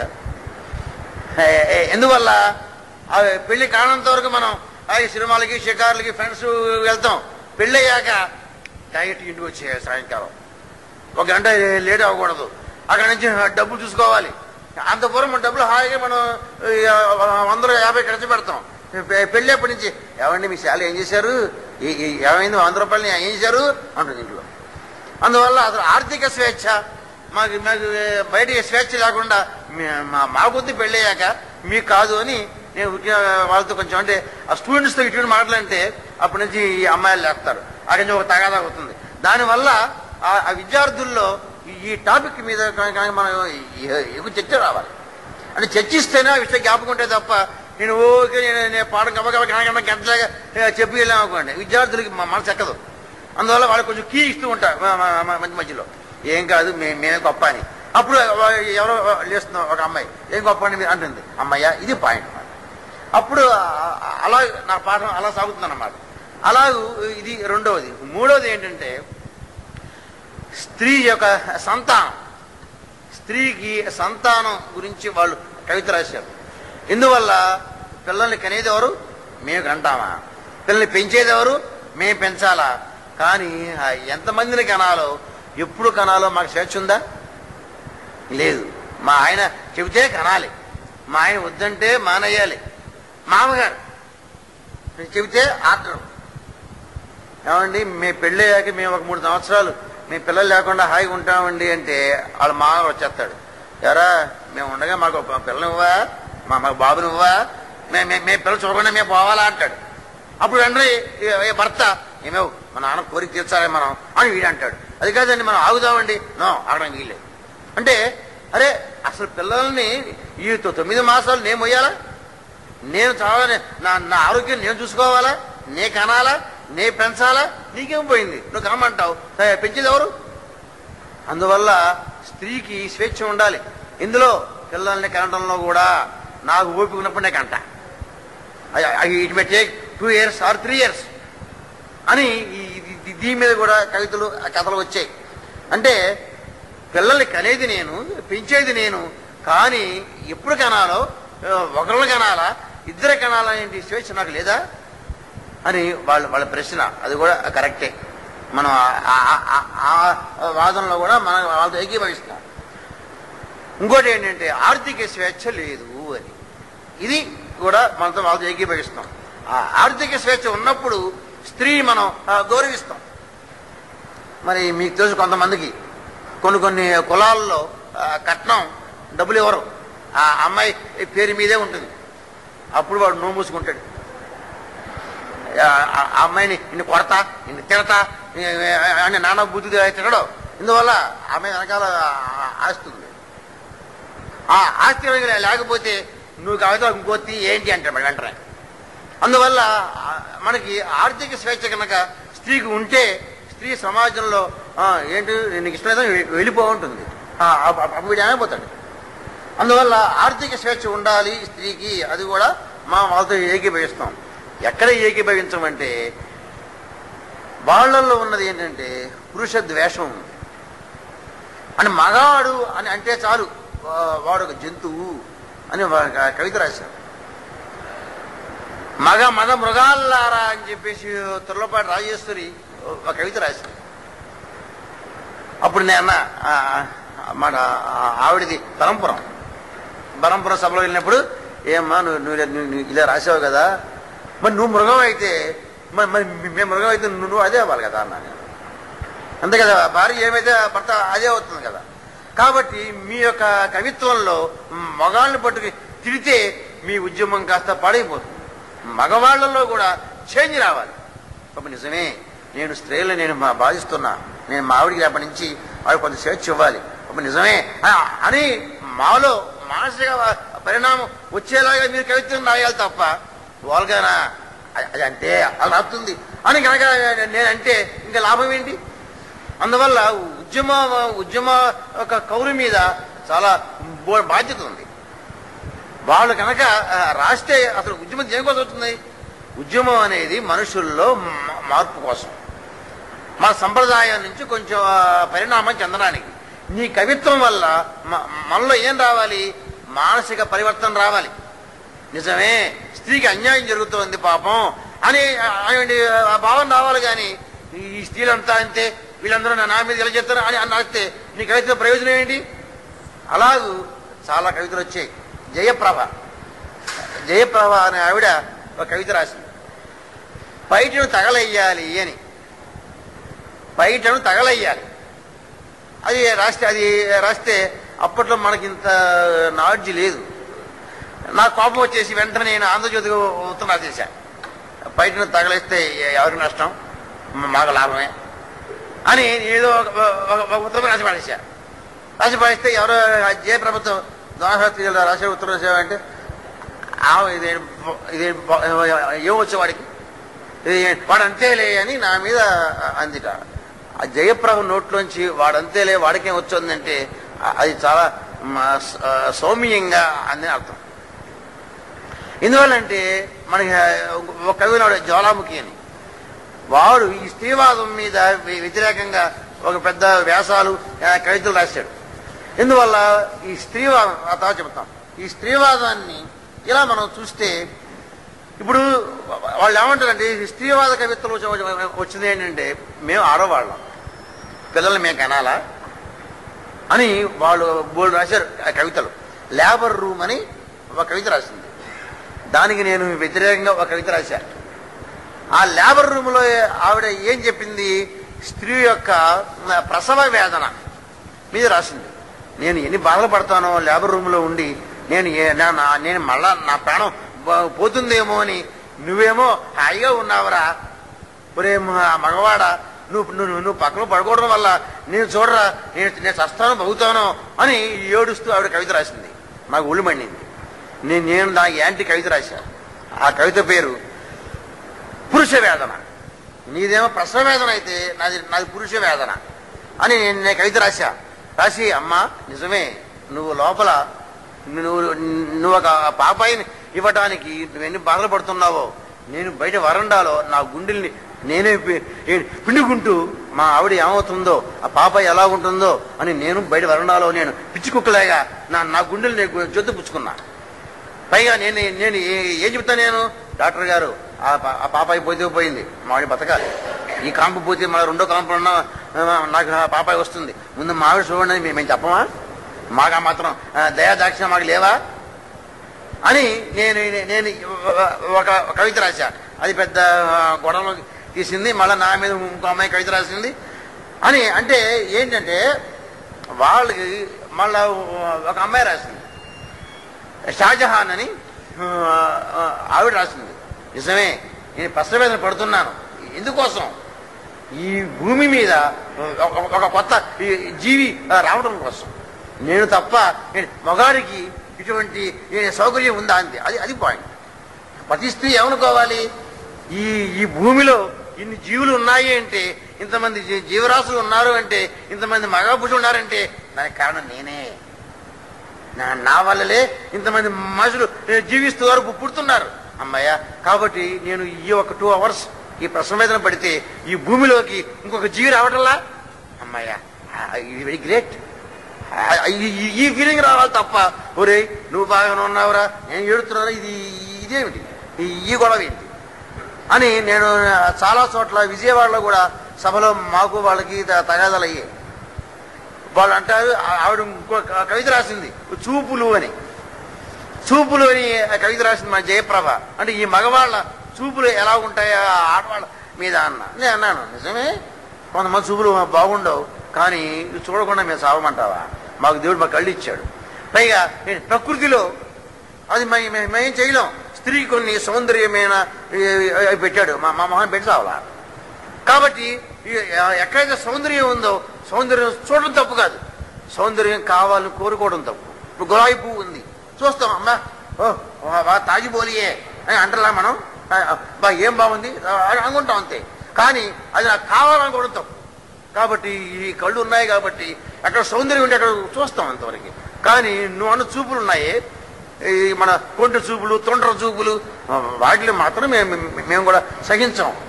ఇలా వాళ్ళు మొత్తం ఈ స్త్రీవాదంలో ఈ మగవాడు యొక్క చేష్టలన్నిటినీ వాళ్ళు రాశారు. 90% వాళ్ళతో మనం ఏకీభవిస్తాం. అందులో ఒక మంచి కవిత ఉంది. మా అమ్మ మా వంటింటి సామ్రాజ్యానికి మహారాణి, కానీ వంటింటి గిన్నెలన్నిటి మీద మా నాన్న పేరే. అది సూపర్ కవిత. నేను చెప్పా, అమ్మా ఇలా రాస్తే మాలో చేంజ్ వస్తుంది. అయ్యో ఇక నుంచి నేను కూడా మామిడి పేరు రాయిస్తా గిన్నె మీద, ప్లేట్ మీద అని మాలో చేంజ్ వస్తుంది. అంతేగాని ఒరే నేను కంటున్నానేనరా, నేను బాధపడుతున్నానేనరా, నువ్వు హాయిగా నువ్వేమో ఏసీ రూపులు కూర్చున్నావంటే ఏం చెయ్యం. మా విజయవాడ పెద్ద జరిగింది, మాకు వాళ్ళకి పోటాడ. అప్పుడు నేను అన్నా, అమ్మ మేము ఏం చేయమంటావు, వాడు భగవంతుడు మాకు కనేటువంటి మాకు పెడితే మేమే కందుమేమో, కాబట్టి నువ్వు ప్రకృతిపరమైనటువంటి వాటి మీద మీరు కవిత రాయమోకండి. అది బై బర్త్ వచ్చే కొన్ని మీకున్నాయి, కొన్ని మాకున్నాయి లక్షణాలు. దాని మీద మీరు కవిత్వం రాస్తే మీ ఉద్యమం పాడైపోతుంది. ఎక్కడైతే స్త్రీకి అన్యాయం జరుగుతుందో, దోపిడీ జరుగుతుందో, ఎక్కడైతే స్త్రీని పట్టుకుని సమాజంలో నానా బాధ పెడుతున్నారో దాని మీద కవిత్వం రాయి అని నేను వాళ్ళతో మేము 1 గంట సేపు విజయవాడ మీటింగ్లో కొన్ని నెమ్మల నేను ఒక్కనే అయిపోయా వేదిక మీద మగాడిని. అయినా మనకి సాహిత్యం వచ్చి కాబట్టి ఏదో కొంచెం బయటపడ్డాం అనుకోండి. కాబట్టి ఇటువంటి వాదోపాదాలు ఇవన్నీ ఇప్పుడు కాదు, ఇప్పుడు అంత వాదోపాదాలు లేవు. అయితే స్త్రీవాదాన్ని మనం పూర్తిగా నో అంటానికి వీల్లేదు. నిజంగా సమాజంలో స్త్రీకి జరుగుతున్న అన్యాయాల పట్ల వాళ్ళ కవిత్వం వచ్చిన తర్వాతే ఓహో ఇన్ని అన్యాయాలు జరుగుతున్నాయా స్త్రీలకి అనేటువంటి మనకి జ్ఞానోదయం కలిగింది. అయితే అందులో ఉన్నటువంటి కీడు ఏమిటి అంటే, ఈ జ్వాలాముఖి, అద్దెపల్లి రామ్మోహన్ రావు గారు మేమంతా ఎందుకని స్త్రీవాదం మీద ఇంత వ్యతిరేకత కొంచెం ఉంది అంటే, వాళ్ళు మనకి వివాహ వ్యవస్థని వాళ్ళు విచ్ఛిన్నం చేయాలని చూస్తున్నారు. కుటుంబ వ్యవస్థ పనికిరాదు అని వాళ్ళు చెబుతున్నారు. వాళ్ళగా ఒక నవల రాసింది, స్వేచ్ఛ అని ఒక నవల రాసింది. ఆ నవలలో ఆవిడ అంటుంది, ఆవిడ ఎలా జీవిస్తుందో అలా రాసింది నవలలో. ఏంటంటే పెళ్లి చేసుకోకూడదు, నాకు ఆ అమ్మాయికి ఇష్టమైంది, మీ ఇద్దరం కూడా ఎక్కడో బయట ఒక రూమ్ తీసుకుంటాం, ఆ రూమ్లో ఉంటాం, దాని పేరు పెళ్లి కాదు, మాకు ఇష్టమైతే కలుస్తాం, ఇష్టం లేకపోతే మేమైతే ఫ్రెండ్స్ లాగా ఉంటాం. ఇది ఆ నవల చివరి ముగింపు. ఆవిడ ఇప్పుడు అలా జీవిస్తుంది అని మూడో పెళ్లి అలా జీవిస్తుంది ఆవిడ. కాబట్టి ఇది ఆవిడ చెప్పింది. దీన్ని మేమంతా ఖండించాం. అమ్మ అంటే పెళ్లి వల్ల ఈ సమాజంలో స్త్రీకి అన్యాయం జరుగుతోంది అని. అంటే వివాహ వ్యవస్థ వల్లనే స్త్రీకి సమాజం అన్యాయం జరుగుతోంది. ఎప్పుడైతే పెళ్లి అయిందో అసలు స్త్రీకి స్వేచ్ఛ పోతుంది అని వాళ్ళు తీరేది. దాన్ని మేము జ్వాలాముఖి అక్కడే వాళ్ళని దెబ్బ కొట్టాడు. దానికి కారణం ఏమని చెప్పాడంటే సామ్రాజ్యవాద కుట్ర అన్నాడు. నిజంగా అమెరికా వాడు ఒక కన్ను ఇవాళ మన భారతదేశం మీదే ఉంది సుమా. ఎందువల్లంటే వాడు భారతదేశం వాడితో సమానంగా తయారవబోతోంది, వాడికి అది ఇష్టం లేదు. ఎప్పుడైతే వాడితో సమానంగా ఉందో రష్యా సమానం లేకుండా చేసి పారేశాడు. ఇప్పుడు ఇంగ్లాండ్, ఫ్రాన్స్ ఇవన్నీ వాడికి చక్కబద్ధం చేయటమే. మనం చక్కబద్ధం చేయటల్లా. ఒకసారి చక్కబద్ధం చేస్తున్నాం, గ్యాట్ అన్నాడు, రైతు ఒక్క అన్నాడు, విత్తనాలు నేను ఇస్తా అన్నాడు. వాడు ఇచ్చే ఒకటి విత్తనం ఏ పండలా. కాబట్టి వాడి దృష్టిలో మనకు రైతాంగాన్ని వాడు దెబ్బ కొట్టాలి, దెబ్బ కొడిచాడు, అయిపోయింది. మన భారతదేశంలో, మన ఆంధ్రప్రదేశ్లో రైతు పోయాడు. ఇంకోటి ఇదిగో ఇప్పుడు ఈ బ్యాటరీ గీట అన్నారు, దీంతో ఇంకా ఈ వాణిజ్య రంగం కూడా పాడైపోవాలి. అక్కడి నుంచి కంప్యూటర్ అన్నాడు, టెక్నాలజీ అన్నాడు. మన కళలు, మన చరిత్ర, సంస్కృతి అమ్మాయి పోయాయి. హ్యాపీ. ఇందువల్ల మన భారతదేశంలో ఇవాళ మనకి రాబోయే తరానికి మన చరిత్ర, మన సంగీతం, మన డాన్స్ వాడికి రావు. వాడికి ఆ కంప్యూటర్, ఆ విండోలు పెట్టి కూర్చుంటాడు అంతే. వాడికి అది కావాలి, వాడికి అమెరికా వాడికి. ఇందువల్ల భారతదేశం యొక్క చరిత్ర, సంస్కృతి చాలా గొప్పది. దాని మీద కొట్టాలి దెబ్బ, దాని మీద దెబ్బ కొట్టేశాడు. ఇప్పుడు ఇంక వాడికి ఏం మిగిలింది? ఇక్కడ కుటుంబ వ్యవస్థ మిగిలింది. సమాజంలో భార్య, భర్త, నాన్న, కొడుకు, ఈ ప్రేమలు, వీడి కుటుంబం, వీడి యూనిట్ చూశాడు. అమ్మో దీన్ని విచ్ఛిన్నం చేయాలి. దీన్ని విచ్ఛిన్నం చేస్తే అప్పుడు భారతదేశం పూర్తిగా ఇంకా విచ్ఛిన్నం అయిపోతుంది. అది సామ్రాజ్యవాద కుట్ర. అందుకనే ఇవాళ ఈ వాల్గా వాళ్ళు పెట్టేటువంటి సంస్థకి అమెరికన్ సంస్థలు వీళ్ళకి ప్రతి ఏటా డబ్బులు ఇస్తూ ఉంటాయి. ఆ కోపంతో జ్వాలాముఖి స్త్రీవాదాన్ని మీద దుయ్యబట్టాడు. అక్కడే మేము ఉంటున్నాం. ఇవాళ ఇంగ్లాండ్లో అమెరికా వాళ్ళేమో మన కుటుంబ వ్యవస్థ బాగుందని వాళ్ళు అంటున్నారు. ఇందువల్ల ఇక్కడ మన నాన్న 70 ఏళ్ళైనా నాన్న కూర్చో, నాన్న భోజనం పెడతా అని అంటున్నాం. అమెరికా అది లేదు. నాన్న బాబాయిలు గీబాయిలు అని అసలు అక్కడ ఆ సంస్థ లేదు. వాళ్ళు ఏమనుకున్నారు, మా భారతీయ సమాజం చాలా బాగుంది, కుటుంబ వ్యవస్థ బాగుంది వాళ్ళు అనుకుంటుంటే, ఇక్కడ వీళ్ళేమో కుటుంబ వ్యవస్థ వల్లే స్త్రీ పాడైపోతుంది, కుటుంబ వ్యవస్థ వద్దంటున్నారు. మేము ఐఏఎస్లో పాఠం పెట్టాం. స్వేచ్ఛ అనే నవల ఇప్పుడు అది పెట్టారన్నమాట. పెట్టి మేము ఇలా పాఠం చెబుతుంటే ఆ అమ్మాయిలు లేచి అడుగుతున్నారు, ఇదే అండి మేము మాకు పాఠం చెప్పేది, మాకు పెళ్ళొద్దు అంటారు ఏంటండి, ఇదే మాకు సిలబస్లో పెట్టారమ్మా, నేనేం చేయనమ్మా, సిలబస్ పెట్టినప్పుడు నేను మీకు పాఠం చెప్పాలి కదా. అంటే పెళ్లి వద్దు, పెళ్లి వల్ల స్త్రీకి అన్యాయం జరుగుతుంది, బానిసత్వం వస్తుంది అనేటువంటి ఒక నవలని పాఠ్య పుస్తకంగా పెట్టారు ఇవాళ. మరి రాబోయే స్త్రీ తరం ఏమవుతుంది? ఇదే స్వేచ్ఛ కావాలి, దీన్ని మాత్రమే మేము వ్యతిరేకిస్తున్నాం. కుటుంబ వ్యవస్థలో కొన్ని లోపాలు ఉన్నాయి, ఆ లోపాలని మనం ఏ విధంగా సవరించుకోవాలో చూడాలి తప్ప మొత్తం ఈ వ్యవస్థనే మనం కుటుంబ వ్యవస్థ మంచిది కాకపోవడం ఏంటి? ఇవాళ సమాజం ఇలా ఉంది అంటే కుటుంబ వ్యవస్థ కారణం. ఈ మాత్రం ఉన్న నీతి నిజాయితీలు ఉన్నాయంటే కుటుంబ వ్యవస్థ వల్లే ఈ మాత్రం సమాజం బాగుపడింది. అందువల్ల స్త్రీవాదంలో 90% అంశాలు మంచివే ఉన్నాయి. ఇటువంటి కుటుంబ వ్యవస్థకి వ్యతిరేకం, మాకు పెళ్లి వద్దు, మాకు గిళ్ళి వద్దు, ఇటువంటి ఇవే మనకి వచ్చింది. ఇటువంటి స్త్రీవాదం 1980లో పుట్టింది, 90 దాకా మాకు తీవ్రంగా సాగింది. అమ్మో ఏదో పెద్ద విప్లవం వచ్చేస్తున్నాం, ఏం రాలా. కానీ మా సాహిత్యంలో మాత్రం కొత్త ఆలోచనలు వచ్చాయి. స్త్రీకి అన్యాయం జరుగుతోంది, ఏ విధంగా జరుగుతోంది అని మాత్రం వాళ్ళు బాగా చెప్పారు. అలా కథలు నవళ్ళు వచ్చాయి. 1990 దాకా ఈ ఉద్యమం వచ్చిన తర్వాత ఇది మళ్ళా కొంచెం తీవ్రత తగ్గింది. అప్పుడు వచ్చారు దళితులు వచ్చారు. ఏమయ్యా ఇన్ని ఉద్యమాలు వచ్చాయి కానీ అసలు మా గురించి అసలు మీరు చెప్పరే అని ఈ దళిత ఉద్యమంలో ఏమిటంటే కులమేరా అన్నిటికీ మూలం అని వీళ్ళు అన్నారు. వాళ్ళే మగవాడేరా మా స్త్రీ జాతికి మూలం అని వాళ్ళంటే, వీళ్ళు ఏమన్నారంటే కులమేరా అన్నిటికీ మూలం అన్నారు. అంటే భారతీయ సమాజంలో కుల వ్యవస్థ ఉంది, ఆ కుల వ్యవస్థ పోవాలి అని వీళ్ళు అన్నారు. కానీ కుల వ్యవస్థ పోగబోగా దళితవాదం వల్ల ఇంకా ఎక్కువైపోయింది. కుల వ్యవస్థ ఎంత ఎక్కువైందంటే మీకు చెబితే మీరు ఆశ్చర్యపోతారు. నేను ఎస్కేబిఆర్ కాలేజీలో లెక్చరర్గా ఉన్నప్పుడు ఆ క్లాసులో కూర్చున్న వాళ్ళు, క్లాసులో స్టూడెంట్స్, మా అమలాపురం ఎస్కేబిఆర్ కాలేజీ నేను పాఠం చెప్తున్నప్పుడు క్లాసులో ఉన్న విద్యార్థులు క్యాస్ట్ పరంగా కూర్చుంటారు, కులం పరంగా. మొట్టమొదటి బ్రాహ్మణులు, తర్వాత కోమట్లు, ఆ తర్వాత కాపులు, ఆ తర్వాత ఏమో సెట్టిబలిసులు, ఆ తర్వాత ఈ పక్కనంతా ఎస్సీలు, ఈ పక్కనంతా బీసీలు. మనకి ఈజీగా మనకు తెలిసిపోతుంది ఏ కురాడు ఏ క్యాస్ట్. అసలు మరి మేము చదువుకున్నప్పుడు పక్కవాడు ఏ క్యాస్ట్ మనకు తెలిసేది కాదే. అంటే ఈ కుల వ్యవస్థ పోవాలి అని ఏ ఉద్యమం ప్రారంభించాడో అంబేద్కర్, ఆ ఆశయం ఇవాళ పూర్తి వక్రీకరణ చెందింది. నేను ఇది అంబేద్కర్ వాళ్ళ మధ్య చెప్పా. వాళ్ళు జాషువా నాకు పిలిస్తే, నాయన అసలు అంబేద్కర్ గురించి మీకేమో వచ్చా అడిగారు. అంబేద్కర్ ఏం చెప్పాడో అసలు వాళ్ళకే తెలియదు, కానీ వాళ్ళు మాత్రం ఉద్యమం మాత్రం అడుగుతారు.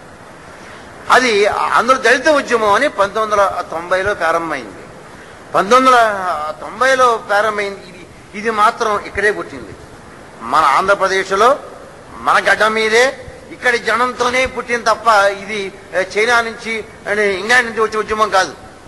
దానికి మొట్టమొదటి బీజాలు వేసిన వాడు మహాత్మా గాంధీ. మహాత్మా గాంధీ అంటరానితనం పోవాలి అని జాతీయ ఉద్యమంలో హరిజన ఉద్యమాన్ని అతను మొట్టమొదటి అసలు ఆ మహానుభావుడు. ఇవాళ ఈ దళితులకి ఆ మహానుభావుడు అక్కర్లా, గాంధీ గుడ్డు అన్నారు. అది చాలా బాధాకరమైనది.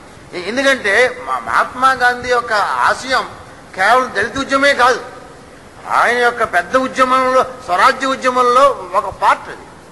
కానీ ఈ దేశంలో మొట్టమొదటిగా హరిజనులు దేవాలయానికి వెళ్ళాలి, వాళ్ళతో కలిసి భోజనం చేయాలి, వాళ్ళకి రాత్రి బడులు పెట్టాలి, వాళ్ళకి విద్యాభ్యాసం చేయాలన్న ఎవరండి? మొట్టమొదటి మహాత్మా గాంధీ. కానీ ఇవాళ వీళ్ళు మహాత్మా గాంధీని దళిత ఉద్యమంలో అలా పక్కన పెట్టేశారు. అలా మహాత్మా గాంధీ వల్ల మన తెలుగు కవులు చాలామంది అంటరాని వారు ఎవరంటే మా వెంట రాని వారే అని తెలుగు కవులు కవిత్వం రాశారు. మాట తప్పినయాతడు మాలగాగా, మాట తప్పినయాతడు మాలగాగా, మమత తప్పినయాతడు మాలగాగా, అన్యము పుణ్య మెరుగునట్టి మాల మాలయే దేవు మెడ పొలమాలగాగా అని కవులు పద్యాలు రాశారు. అంటే ఈ దళిత ఉద్యమం యొక్క వేర్లు, ఈ బీజాలు మనకు అప్పుడు మహాత్మా గాంధీ ప్రారంభించిన జాతీయ ఉద్యమంలోనే దళిత కావ్యాలు. అంటే వాటి మనం ఇవాళ ఈ దళిత అనే పేరు వాడికి పట్టకూడదు. కానీ అంటరానితనం పోవాలి, సమాజంలో అట్టడుగు వర్గాల వాళ్ళు ఎందుకు మనం హీనంగా చూస్తున్నాం అనేటువంటి మనకి బోల్డ్ అనే నవళ్ళు వచ్చాయి. మాతృమందిరం అనే ఒక నవల వచ్చింది, ఆ హరిజనులు దేవాలయ ప్రవేశం చేయాలి అని. అలా అయితే అది ఉద్యమ రూపంగా రాలా. ఇందులో చెప్పినట్టుగా ఒక ఆలోచన, ఒక ధోరణి సమాజంలో ఇది తప్పు అని అలా వచ్చింది. అప్పుడు మనకి ఇక్కడ అంబేద్కర్ కంటే ముందరే జ్యోతిబా పూలే అని అక్కడ మహారాష్ట్రలో ఆయన ఒక ఉద్యమాన్ని ప్రారంభించాడు. ఆ ఉద్యమ స్ఫూర్తి అంబేద్కర్ యొక్క సిద్ధాంతాల ఆధారంగా మనకి మన తెలుగు కవిత్వంలో ఈ దళిత ఉద్యమం వచ్చింది.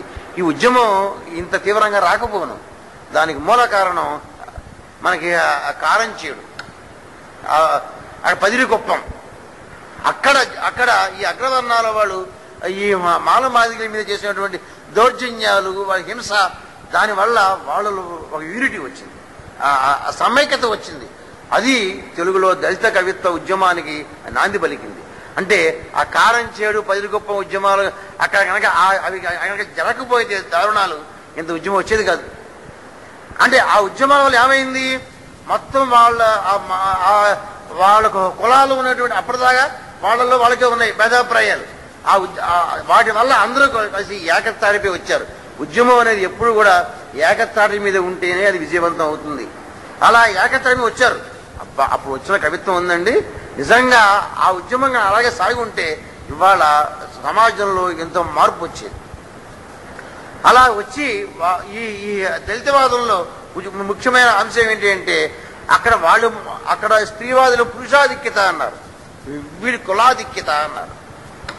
ఇక్కడేమో అక్కడ మేల్ డామినేషన్, ఇక్కడేమో మన క్యాస్ట్ డామినేషన్. ఈ కులం ఎక్కువ, ఈ కులం తక్కువ, ఇది సమాజంలో పనికిరాదు. అది దళిత వాదంలో మొట్టమొదటి పాయింట్. అది నిజమే. అది పూర్వకాలం నుంచి అది బ్రాహ్మణులు నెంబర్ 1 ర్యాంక్, బ్రాహ్మణ వైశ్యులు, క్షత్రియులు, అదే శూద్రులు.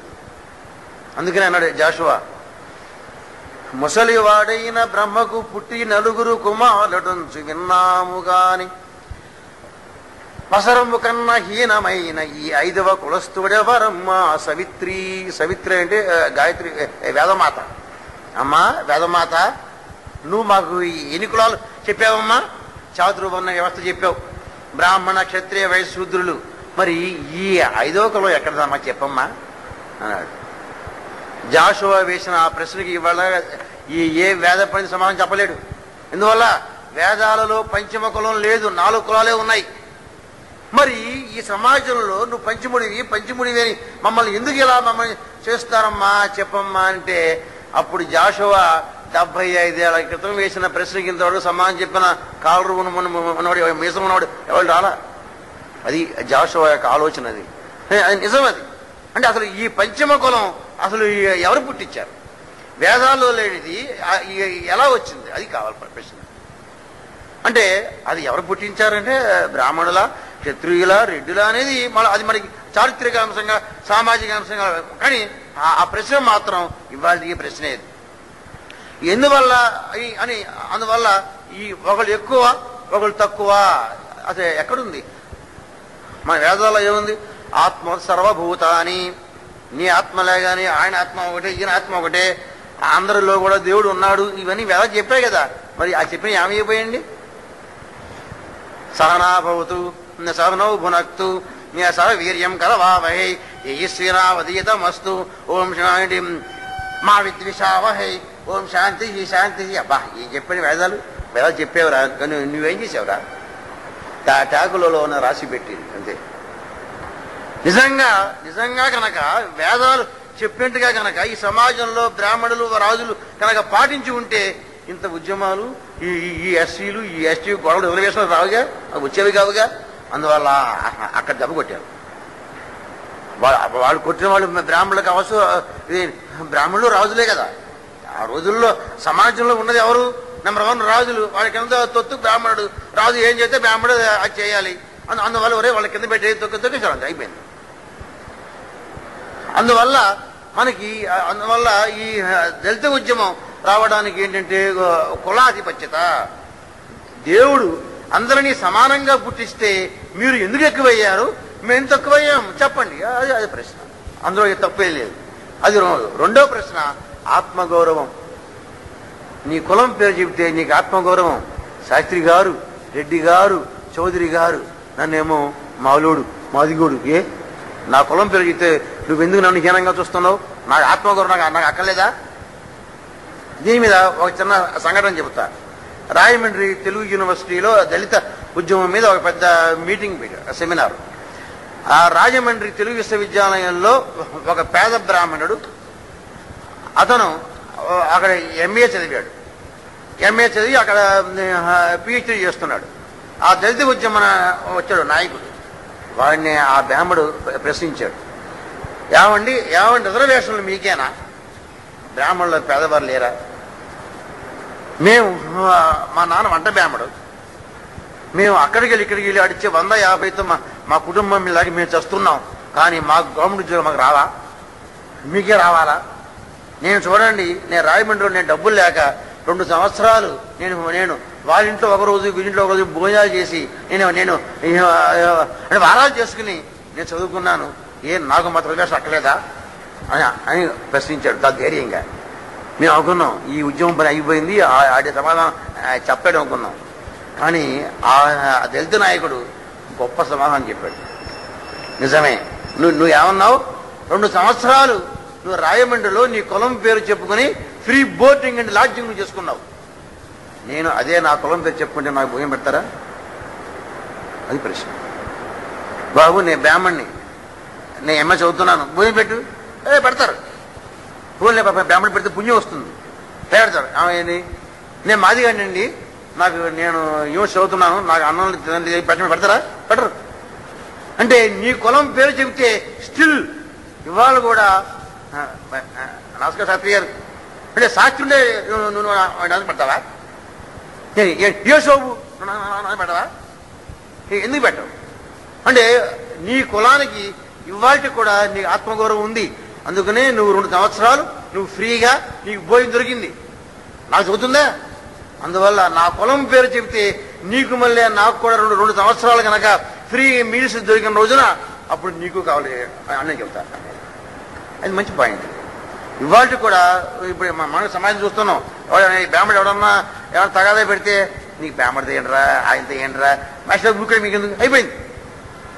అంటే ఇవాళ కూడా సమాజంలో బ్రాహ్మణుడు వాళ్ళంటే ఆ కులం పేరు చెబితే వాడు బుద్ధులు ఎదబుద్ధులైనా కొంచెం గౌరవం ఉందా లేదా? అది వాళ్ళు వేసే ప్రశ్న. అది అందువల్ల ఆత్మగౌరవం. నేను మొన్న అడిగా వాళ్ళని, ఆ మందకృష్ణ మాదిగని అడిగా, మీరు సినిమాపాటలు రాశారు ఏమని, ఓ చౌదరి గారు, ఓ రెడ్డి గారు, ఆ పేరు చివర ఆ తోక ఎందుకు అని మీరు రాశారు. మరి ఇవాళ మీరు మరి మందకృష్ణ మాదిగ, కృపాకర్ మాదిగ అని ఎందుకు పెట్టుకుంటారు పేరు చివరిలో అని అడిగారు. వాళ్ళు తక్కువ వాళ్ళండి, వాడు ఉద్యమంలో ఉన్నవాళ్ళు తక్కువ వాళ్ళు కాదు అని అనండి. నేను నా సందేహాన్ని వాళ్ళ ద్వారా తెలుసుకుందాం అడిగా. వాళ్ళు అన్నారు, అవునండి, కానీ ఇన్ని వేల సంవత్సరాలు బట్టి మీరు పేరు పెట్టున్నారు కదా, రెడ్డి గారు, చౌదరి గారు, శెట్టి గారు, శాస్త్రి గారు అని మీరు పెట్టుకుంటే గౌరవం వచ్చింది కదా, ఆ పెట్టుకునే యోగ్యత మాకు ఇవాళ వచ్చింది. కొన్ని వేల సంవత్సరాల తర్వాత మాకు ఇవాళ మా కులం పేరు చెప్పుకునేటువంటి అవకాశం వచ్చినప్పుడు కొన్ని సంవత్సరాల పాటు మేము చెప్పుకుంటాం సార్, చెప్పుకునేవ్వండి అన్నాడు. ఇది కొంత నాకు అది ఇష్టం లేకపోయినా వాళ్ళ వేదన అది. అంటే ఇన్నేళ్లుగా నేను మాది కులం నాది అని చెప్పుకునే గర్వం, ఆ టీవీ, ఆ సౌకర్యం నాకు లేదు. వాళ్ళు వచ్చింది చెప్పుకున్నాను సార్, చెప్పుకునేవాడిని మనం కొన్నేళ్ల పాటు అన్నాడు. అయినా నేను ఒప్పుకోలే. అసలు కులం పోవాలని ఉద్యమాన్ని తీసుకురాక నువ్వు మాది కులం నువ్వు పెట్టుకుంటే అప్పుడు నేను పెట్టుకుంటా శాస్త్రి రెడ్డి, తప్పేంటి? అప్పుడు నువ్వు శాస్త్రి నీ కులంలో పేరు తీయని యోగ్యత నీకు లేదని చెప్పాను. ఇలా నేను అందరూ తగద పెట్టుకుంటాను. ఆ తగద దేనికోసం అంటే ఆ ఉద్యమాల్లో అసలు వాళ్ళ ఉద్దేశాలు ఏమిటి నేను చెప్పాలి కదా. రేపు ఎవరు స్టూడెంట్ అడుగుతాడు, అప్పుడు నేను ఏమన్నా ఊరుకోనంటే ఇంక నేను ఎందుకు చెప్పడం. అందుకని నేను వాళ్ళతో తగాదాలు పెట్టుకుని వాళ్ళ దగ్గర నుంచి నేను సమాచారం సేకరించుకుంటూ ఉంటాను అన్నమాట. ఇలాగ ఆ ఉద్యమం అది రెండవ పాయింట్. మూడవ పాయింట్ ఏంటంటే వాళ్ళకి రాజ్యాధికారం అంతిమ లక్ష్యం. అంటే ఈ దేశంలో ఎక్కువ ఓట్లు మావి సీట్లు మీవా అని అన్నాడు కాశీరాం. ఓట్లు మావి సీట్లు మీవా అని. అంటే మేము ఓటు వేస్తేనే మీరు అక్కడ ఎంపీకి వెళ్ళారు, కానీ మేము మాత్రం ఇక్కడే ఉంటాం ఎప్పుడు చూసినా అని అన్నాడు. అలా అందువల్ల వాళ్ళకి రాజ్యాధికారం అంతిమ లక్ష్యం. ఇంకోటి దళితవాదంలో వచ్చేటువంటి ఇంకొక అంశం ఏంటంటే మీ భారతాలు, మీ రామాయణాలు ఇవన్నీ కూడా మమ్మల్ని తొక్కిపారేసి ఈ సమాజంలో ఈ అంటరానితనం వాళ్ళని తొక్కిపారేయడం కోసమే రామాయణ భారతాలు పుట్టాయి అని వాళ్ళ వాదన. అక్కడ మళ్ళీ నేను వాదించా. వాళ్ళందరూ చేశారంటే మన మహాభారతంలో ఏకలవ్య ఉన్నాడు. ఏకలవ్యుడి మీద వాళ్ళు కవితలు కథలు రాసుకున్నారు. ఏకలవ్యుడికి అన్యాయం జరిగింది మహాభారతంలో. ఏకలవ్యుడు దళిత ఎస్టీ, వాడు గిరిజనుడు, వాడు విలువిద్యలో గొప్పవాడు. అర్జునుడు ఏమో అగ్రవర్ణం వాడు, ద్రోణాచార్యుడు మేము బ్రాహ్మడు. కాబట్టి బ్రాహ్మణుడు రాజు ఒక కుట్ర, బ్రాహ్మణుడు ఒక రాజుగారు కలిపి కుట్ర పన్ని మా యొక్క జాతి మహాభారత కాలం నాడే విలువిద్యలో మేము చాలా గొప్పవాళ్ళై ఉండేవాళ్ళం.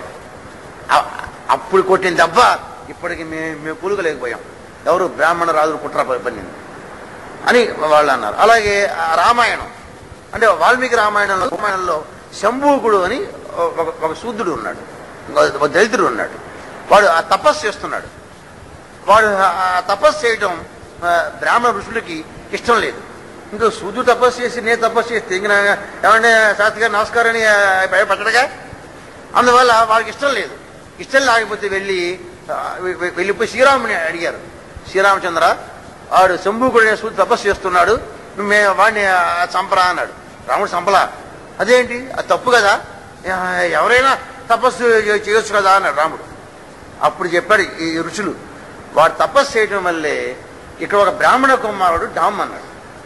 అప్పటిదాకా వీధిలో ఆడుకున్నటువంటి బ్రాహ్మణ కుమారుడు కాస్త ఉండి సడన్గా పోయాడు. అదిగో సూర్యుడు తపస్సు చేయబట్టే బ్రాహ్మణ కుమారుడు పోయాడు. ఇదే కనుక మనకు కంటిన్యూ అయితే ఇంక మేము ఉండవు, నువ్వు ఉండవు రోయ్, నువ్వు వాడిని చంపుతావా చంపవా, లేకపోతే నేను నీకు శాపం పెట్టవా అన్నారు. రాముడు ఏం చేస్తాడు, ఇంక శాపం అయినప్పటికీ బాణం వేసి శంభుకుడిని చంపేశాడు. శంభుకుడిని చంపేశాడు. ఇది ఉత్తర రామచరితలో భవభూతి రాశాడు. అక్కడ భవభూతి కూడా శంభూక పక్షపాతి. ఆ రాముడు వెళ్ళిపోయి తన రూమ్కి వెళ్ళిపోయి దాన్ని చూసుకుని అద్దంలో చూసుకుంటాడు. చూసుకుని ఓ చెయ్యి, ఇవాళ నువ్వు నా చేత ఎంతటి చేయలేని పని చేయించావే బాహు, ఎంత పని చేయించావే చిచి అని రాముడు చాలా క్షోభపడతాడు. అది రాముడి క్యారెక్టర్.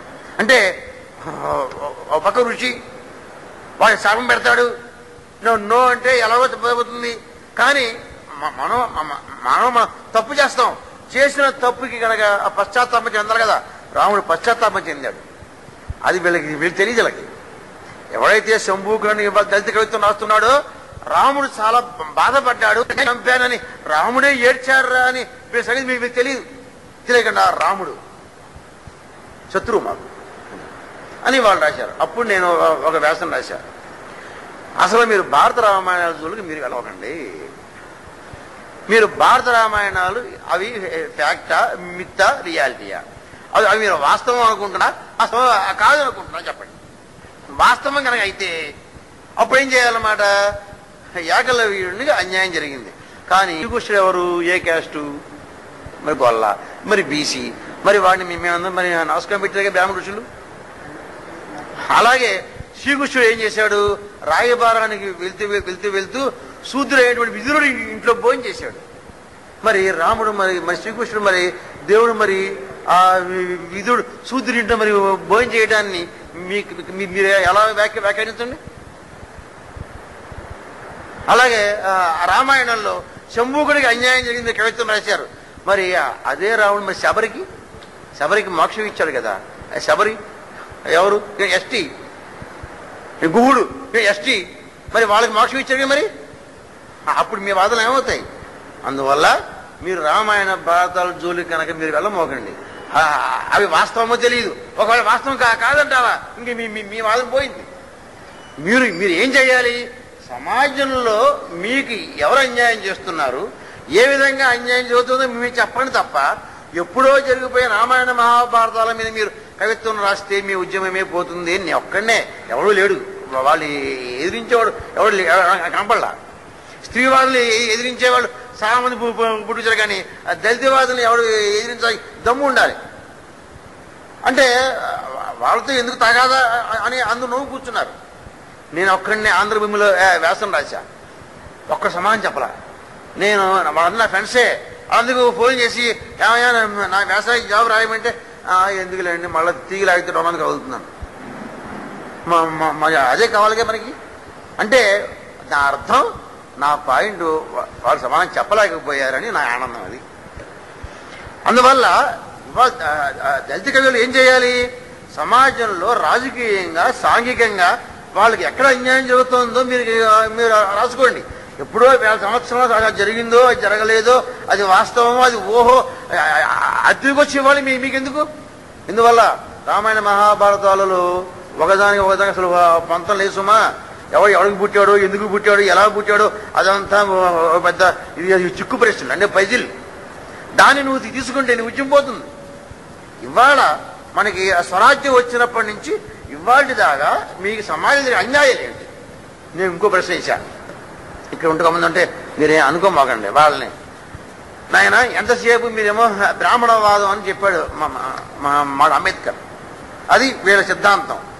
అంటే బ్రాహ్మణవాదం అంటే ఏమిటి అనేది వీళ్ళకి తెలియదు. ఇక దళిత కవులకి తెలియని బోర్డు ఉన్నాయి. నేను ఒక మీటింగ్లో అడిగా, అసలు అంబేద్కర్ చెప్పిన సూత్రాలు 3 చెప్పాయి అంటే సోమని చెప్పే సోమని చెప్పలేదు దళిత కవులు వాళ్ళు. అతను ఏమన్నాడు? Educate, unite and agitate. ఆ 3 చెప్పాడు principles. First you have to educate. మీరు విద్యావంతులు కండి, అది పాయింట్. మీరు విద్యావంతులు కానంత కాలం మీరు బ్రాహ్మణ అగ్రవర్ణాలతో మీరు పోటీ పడలేరు. వాడు పద్యాలు ఏదో సైన్స్ చెబుతాడు, నువ్వేమో అయ్యి బాబాయ్ అంటే అయిపోయావు. నువ్వు వాడితో దీవిటిగా ఏంట్రా శాస్త్రి నువ్వు ఎమ్మేరా నీ 70 వచ్చారా కమాన్ అది చెప్పింది తను. అది వెళ్ళిపోయింది. నాకు 35 చాలండి. 35 చాలంటే నువ్వు ఎప్పుడు 35 ఉంటావు. అందుకనే ఫస్ట్ ఎడ్యుకేట్, ముందు నువ్వు విద్యావంతులు కండి అని. ఆ తర్వాత చెప్పు యునైట్, మనందరం సమైక్యంగా ఉందాం. అండ్ దాన్ని యాజిటేట్, అప్పుడు ఉద్యమించాలి. ఇవాళ వీళ్ళు ఏం చేస్తున్నారు? నెంబర్ 3 చూస్తున్నారు. ఫస్ట్ యాజిటేట్, అది అక్కడి నుంచి వస్తున్నారు. అది వాళ్ళ ఫాల్ట్ అన్నాడు. మన అగ్రవర్ణ వాళ్ళందరూ కూడా అని పట్టుకుని నానా బుద్ధి చెప్తారు. అసలు అంబేద్కర్ తిట్టడం చాలా తప్పు. అంబేద్కర్ చాలా గొప్పవాడు. అదేం చెప్పాడు? రిజర్వేషన్లు అనేవి నీకు ఎప్పుడు 3వ కర్రగా ఉండడానికి వీలు లేదు అన్నాడు. రిజర్వేషన్లు మన జాతికి ఎప్పుడు కూడా 3వ కర్రగా ఉండడానికి వీలు లేదు అన్నాడు. ఇవాళ వీళ్ళు 3వ కర్ర 4వ కర్ర కూడా కావాలండి. అంటే అతను చూడండి, అంటే నీకు ఇవే కానీ కంటిన్యూ అయితే మన జాతి యొక్క టాలెంట్ యొక్క అవదు అని ఆ మహానుభావుడు చెబితే వీళ్ళేమో మాకు ఇవ్వండి అన్నాం. ఇవాళ మా బ్యామలు కూడా మాకు కావాలంటున్నాం. అంటే ఇవాళ ఏమైపోయింది? అది ఒక చిన్న ఫార్స్ అయిపోయింది ఇవాళ. అందువల్ల అంబేద్కర్ చాలా స్పష్టంగా చెప్పాడు, రిజర్వేషన్లు ఎల్లకాలం ఉండకూడదు అన్నాడు. ఈ రాజకీయ నాయకులు చేసిన కుట్రలు ఇవన్నీ వాళ్ళ ఓటు బ్యాంక్ కోసం. అలా వీళ్ళ ఆశయాలు అది. ఆ తర్వాత అది చెప్పాడు వాదం ఏంటంటే బ్రాహ్మణవాదం అని చెప్పాడు. ఆ బ్రాహ్మణవాదం ఏమిటి అని అంటే తాను ఏమాత్రం శ్రమ పడకుండా ఇంకోళ్ళ శ్రమ మీద జీవించడమే బ్రాహ్మణవాదం అని ఆయన గారు సూత్రం చెప్పాడు, అంబేద్కర్ చెప్పాడు. దాన్ని ఈ కవులు ఏమనుకున్నారు? బ్రాహ్మణవాదం అని వీళ్ళు అనుకుని వాళ్ళ కవిత నిండా జందుం పోగ్గాడు పిలగ్గాడు అని వాళ్ళ కవితలు ఉన్నాయి. వాళ్ళని పట్టుకుని విజయ్కి వదిలిపెట్టా. అసలు మీకు ఏం వచ్చు అసలు మీ దళితవాదం గురించి అని. అదిగోండి బ్రాహ్మణవాదం అంటే అంబేద్కర్ ఏం చెప్పాడు? తాను ఏమాత్రం శ్రమ పడకుండా ఇంకోళ్ళ శ్రమ మీద జీవించడం బ్రాహ్మణవాదం. అలాగూ చాలా రెడ్లు అలాగే చేశారు, కాపులు అలాగే చేశారు. అంటే వాళ్ళని యొక్క చాకరీని వాడుకుని ఎవడైతే సుఖపడతాడో అది బ్రాహ్మణవాదం అని మా బ్రాహ్మణులు చేశాం. బ్రాహ్మణులు ఏం చేశారు? ఒరే, నేను దేవా సంభూతుడిని, నువ్వు కాళ్ళకి నీళ్లు పోసుకుని నీ జల్లుకుంటే నీకు పుణ్యం వచ్చేస్తుంది, నువ్వు నాకు గోదానం చేయి, గోదానం చేస్తే నీ పాపాలు పోతాయి, నువ్వు బంగారం దానం చేస్తే నీ పిల్లలు పుడతారు అని అడిగాడు. దేనికి అన్నాడు? వాడేమో ఎండలో వానలో వాడు పడి చాకరీ చేయలేడు, వాడికి భోజనం కావాలి, తిండి కావాలి. అందుకని ఏమంటే చౌదరి గారు మీరు బంగారం దానం చేయండి మీకు అన్ని పోతాయి అన్నాడు. అమ్మయ్య, ఈ బంగారంతో వాడు సంవత్సరం పాటు వాడి పిల్లల్ని పెట్టి భోజనం పెట్టుకున్నాడు. అంతే వాడు చేసింది. ఇక ఎవడైనా అంతే, ఎవడైనా తన కుటుంబాన్ని తన జీవితాన్ని పోషించడం కోసమే ఈ ఎత్తుకు పై ఎత్తులన్నీ వేస్తారు. అలా బ్రాహ్మణులు కూడా దళితుల్ని వాళ్ళని దూరం పెట్టారు, రాజులు రెడ్లు దూరం పెట్టారు చాకరీ చేసుకు. అందువల్ల ఇది అని చెప్పారు. ఇది కొంతమందికి అర్థమవుతుంది, వాళ్ళకి అర్థం కాదు. ఇలా అయితే ఈ దళితవాదంలో వచ్చిన ఒక మంచి మన సాహిత్యపరంగా చూస్తే ఏంటి లాభం అంటే అన్ని వర్గాల వాళ్ళు తెలుగులో కవిత్వం రాయడం ప్రారంభించారు. ఈ దళితవాదం రాకపోవడం కొంతమంది మాత్రమే కవిత్వం రాసేవారు. దళితవాదం వచ్చిన తర్వాత అట్టడుగు వర్గాల వారు, చదువుకున్న వారు, మొత్తం ఏ రంగంలో ఉన్నా, ఏ ఉద్యోగం చేస్తున్నా ప్రతి వాడు కవిత్వం, కథలు రాయడం ప్రారంభించారు. ఇది ఆంధ్ర సాహిత్యానికి గొప్ప పరిణామం. అది నేను జగిత్యాల వెళ్ళినప్పుడు జగిత్యాల ఒక సభలో ఆ కవి సమ్మేళనంలో ఒక అతను వచ్చి ఒక కవి చదివాడు. వాడిని చూస్తే గడ్డం గిడ్డి పిచ్చోళ్ళు ఉన్నాడు, చిరిగి మాసిన బట్టలు. వీడి కవిత్వం ఏంటి ఏమనుకున్నా. వీడికి ఏం అతను పిలిచింది ఏంటన్నాను, రైల్వే గ్యాంగ్ మెన్ అన్నాడు. రైల్వే గ్యాంగ్ మెన్ తన యొక్క కులం మీద మంచి కవిత్వం రాశాడంటే అది దళితవాదం మనకి ఇచ్చినటువంటి లాభం. అది ఇంతకు పూర్వం అయితే బ్రాహ్మణుల కవిత్వం రాయవలను, ఎంఏగాలు రాయవలను, తెలుగు మాస్టర్ రాయవలను, అదా కాదు. కవిత్వం అనేది అందరూ రాయొచ్చు. సాహిత్యం అనేది బ్రాహ్మణుల సొమ్ము, తెలుగు మాస్టర్ సొమ్ము కాదు, తెలుగు జాతి సొమ్ము అని ఈ స్త్రీవాద దళితవాదాల వల్ల మనకి కలిగిన మేలది. అంటే అందరూ కవిత్వం రాయాలి, అందరూ సాహిత్యం రాయాలి. సాహిత్యం అనేది అందరి కోసం తప్ప ఏ కొందరి కోసమో కాదు. అది మనకి దళితవాదం వచ్చింది. ఇవాళ దళితవాదం వల్ల అట్టడుగు వాళ్ళ యొక్క భాష కూడా కవిత్వంలోకి వచ్చింది. మాండలికాలకి ప్రాణం వృత్తి భాష, చాకలి వృత్తి వాళ్ళు చాకలి భాషలో కవిత్వం రాస్తున్నారు. అలా ఎవరి వృత్తి భాషలో వృత్తి భాషలైనా అసలైన భాష అండి తెలుగు భాష. అంటే ఈ మనం మాట్లాడే తెలుగు భాష తెలుగు కాసుమా. మన తెలుగులో 160% అన్నీ కూడా సంస్కృత ప్రాకృత పదాలే. మన తెలుగు కాదే కాదు. అచ్చమైన తెలుగు పల్లెటూళ్ళల్లో వృత్తి పని చేసిన వాళ్ళు తెలంగాణ మాండలికంలో అసలైన తెలుగు ఉంది. మన కోత తెలుగు అంతా మన అన్నయ్య గారిది, శ్రీనాథు తెలుగు మనం చేసుకున్నాం. అందువల్ల దళిత కవిత్వం వచ్చిన తర్వాత దేశీయ పదాలకి, మాండలిక పదాలకి, వృత్తి పదాలకి అంతకు పూర్వం లేనంత గౌరవం, వ్యాప్తి వచ్చింది. ఇది ఒక మేలు జరిగింది. ఇంకొక మేలు ఏంటంటే అసలు ఇంత పూర్వం వాళ్ళ కులాలు ఎన్ని కులాలు మనకు తెలియదు. కులాల మధ్య అంతరం పోవలసింది పోయి ఎక్కువైంది. అదే ఇవాళ దళిత ఉద్యమం 2002 తర్వాత మళ్ళా కింద పడిపోయింది. వాళ్ళ ఉద్యమం తీవ్రంగా లేదు. ఎందువల్ల లేదు? వాళ్ళలో వాళ్ళకి చిరుగులు వచ్చాయి. కమ్యూనిస్టులు ఎలా చిరుగులు వచ్చాయో వీళ్లలో మాల మాదిగలు ఏబిసిడి వర్గీకరణ అన్నారు. ఉద్యమం పోయింది, అవుట్. అంటే ఉద్యమం పోయిందే అంటే తీవ్రత పోయింది అంటున్నాం. వీళ్ళిద్దరూ కలిసి ఉన్నప్పుడు వచ్చినంత గొప్ప సాహిత్యం, గొప్ప ఆ సంచలనం ఇవాళ లేదు. వస్తుంది, పుస్తకాలు వస్తే కలిసి వస్తున్నాయి. కానీ 1985, 95లో 2000లో వచ్చినంత తీవ్రత మా తెలుగు సాహిత్యంలో, దళిత కవిత్వంలో లేదు. ఎందువల్ల లేదంటే వాళ్ళల్లో వాళ్ళకి చిరుగులు వచ్చాయి. వాళ్ళల్లో వాళ్ళే ఒకళ్ళు వాళ్ళకి తిట్టుకుంటూ ఆ కావ్యాలు వచ్చాయి. ఒరే నీ వాదన తప్పు, నీ వాడి తప్పు, నువ్వు ఇలా వాడి ఇన్ని వాడివని. ఇవన్నీ జాషువా ఎప్పుడో చెప్పాడు గబ్బిలంలో. దేవుడొకడు మాకు దేవళములు 2, మా మాల కాకి వేరు, మాది కాకి వేరు అన్నాడు జాషువా. మావి ఇంటనున్న మురికి ఇంపు మాకు, మా ఇంట్లో మురికి మాకు ఇంపే, పక్కన ఉన్న ఈ మాది మా కొంప అన్నాడు. జాషువా చూడండి ఎంత గొప్పవాడు చూడండి. జాషువా ఇవన్నీ ముందే ఊహించాడు. ఏబిసిడీలు మాలమాల తగాదాలు వస్తుందిరై జాగ్రత్త రోయ్ అని. యేసు క్రీస్తులు మస్తుగా పుట్టినను కలుపన్నాడారు మాలమాదిగలను అన్నాడు జాషువా. ఇప్పటికీ మాలమాదిగుల్లో ఒకరు పెళ్లి చేసుకోరు. మాల వాళ్ళకి కుటుంబంలో సంబంధ బాంధవ్యాలు లేవు. వాళ్ళ బావి వేరు, వీళ్ళ బావి వేరు. ఇవాళ మేము నా వంటి వాడే అదే ప్రశ్న వేస్తున్నాం. నువ్వు సమాజంలో కుల వ్యవస్థ అంటున్నావు, ముందర మీలో ఉన్న కుల వ్యవస్థ మనం మీరు చూసుకోండి. మీలో మీరు యూనిటీ లేక మీలో కులాల మీద ఏడుతారేంటి? అందువల్ల ఇవాళ ఏ ఉద్యమం వచ్చినా ఈ ఉద్యమాలని ఎందుకు పోతున్నాయి? ఆ ఉద్యమాల నాయకుల్లో గాని ఆ కవుల్లో అని నీతి నిజాయితీ లేకపోవుట. అది ఏ ఉద్యమం చూసుకోండి. కమ్యూనిస్టులు ఉందేంటి? కమ్యూనిస్టులో ఇవాళ ఇక్కడ పెట్టి సామ్రాజ్యవాదం అంటాడు. వాళ్ళ అబ్బాయిలు వాళ్ళ కోళ్ళందరూ ఎక్కడ చేస్తే మీకు యుఎస్ఏలో అమెరికాలో ఉన్నారు. ఈ కమ్యూనిస్టు నాయకులందరూ ప్రతి ఆట అమెరికా వెళ్తారు. ఏంటి చేయగలుగుతున్నావా అంటే అక్కడ మా అమ్మాయి వెళ్ళి చూసి వస్తారు. ఇక్కడ వచ్చి సామ్రాజ్యవాదంగా వాడు అమెరికా బుష్గా ఇక్కడ అంటాడు. మరి మనం వాడిని నమ్మాలా? మనం వాడిని వాడి కవిత్వం మనం నమ్మాలా?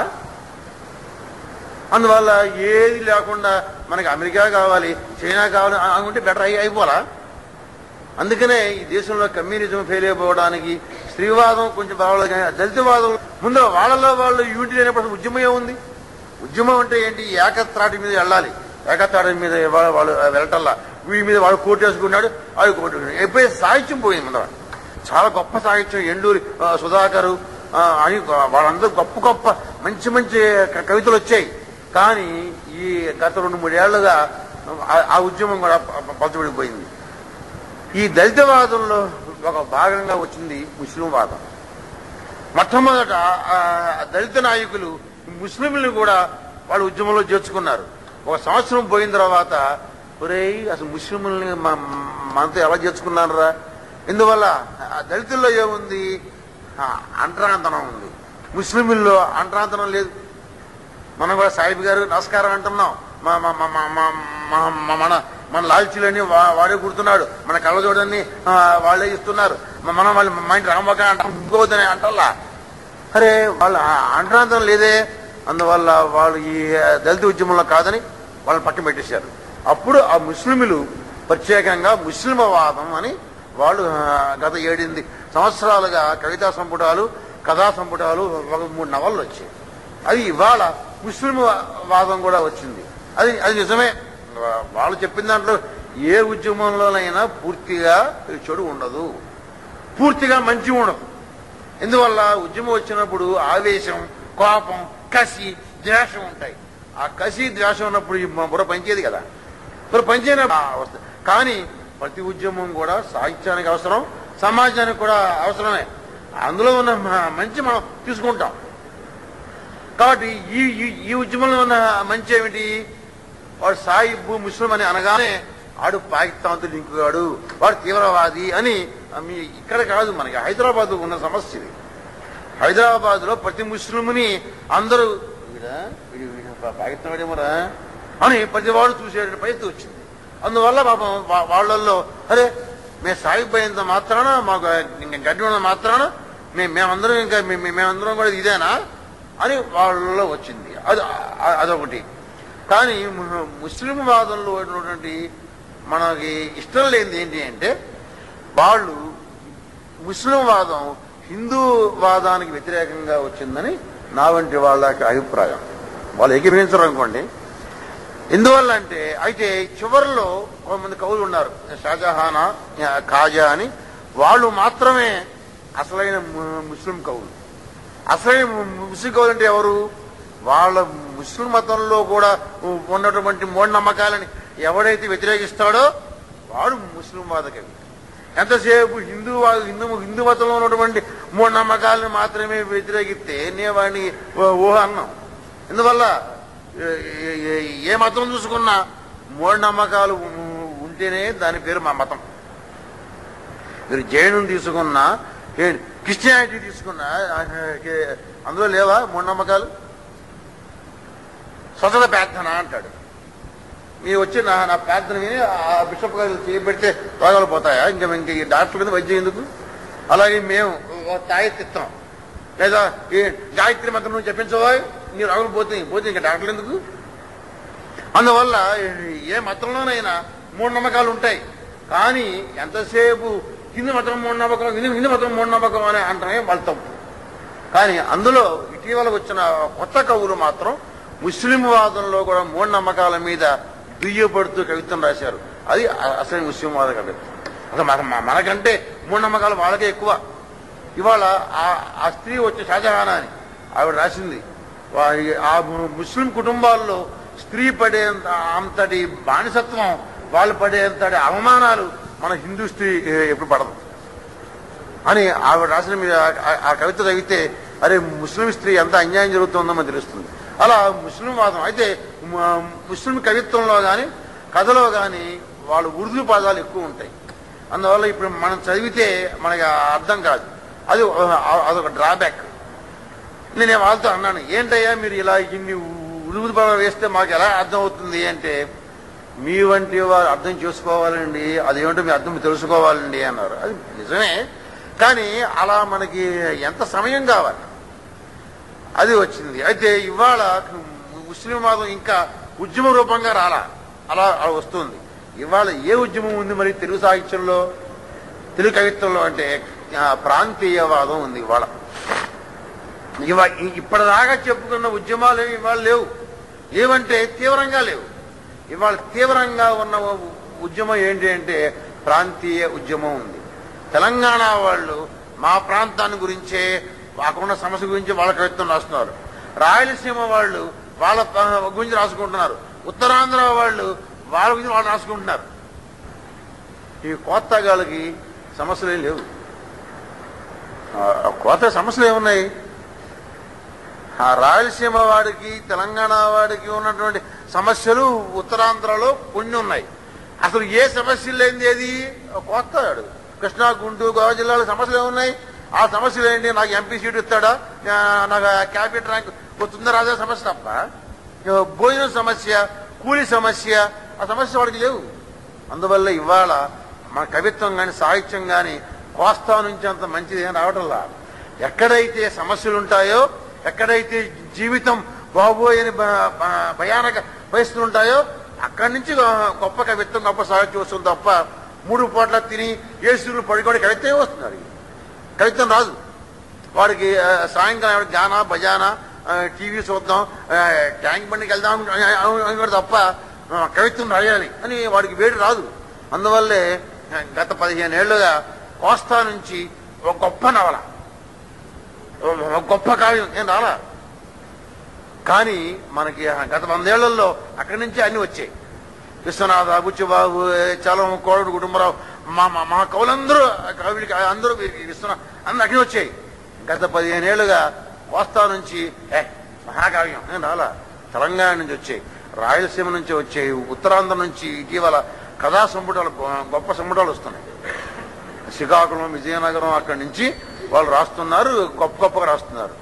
అంటే ఇందువల్ల ఇవాళ ప్రాంతీయవాదం వల్ల ఇన్నాళ్లుగా నా ప్రాంతానికి సాహిత్యంలో స్థానం దొరకలా, నా ప్రాంతం గురించి ఎవడు రాయిలా, నేను రాస్తున్నా అని ఇవాళ ఉత్తరాంధ్ర వాడు, తెలంగాణ వాడు, రాయలసీమ వాళ్ళ నుంచి ఇవాళకి వచ్చింది వాళ్ళకి స్వేచ్ఛ.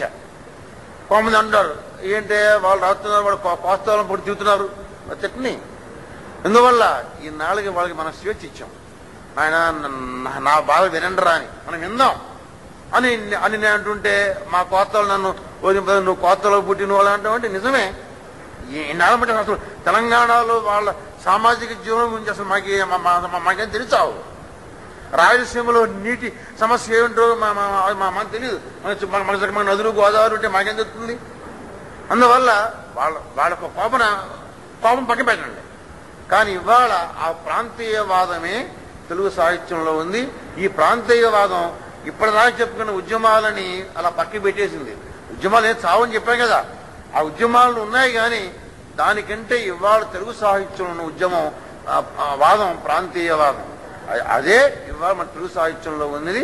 ఏ ఉద్యమం కూడా చావదు, ఏ ఉద్యమం కూడా మనకి అక్కర్లేని కాదు. అయితే ప్రతి ఉద్యమంలో కొన్ని తప్పులు ఉంటాయి, కానీ ఎక్కువ మాత్రం మంచి ఉంది. ఏ ఉద్యమం చూసుకున్నా మంచి ఎక్కువ ఉంటుంది, ఈ చెడు తక్కువ ఉంటుంది. అందుకనే ఒక ఆయన అన్నాడు, ఏది మంచి పాత్ర, ఏది అంటే ఏది అంటే మంచి ఎక్కువ గలది మంచి పాత్రలు, ఇప్పుడు చెడు ఎక్కువ ఉన్నవి చెడ్డ పాత్రలు, అంతే అయిపోయింది. ఇప్పుడు మనకి ఆ కన్యాశుల్కం నాటకం ఉంది. కన్యాశుల్కం నాటకంలో మనకి ఒక పాత్ర ఉంది, మధురవాణి వేశ్య.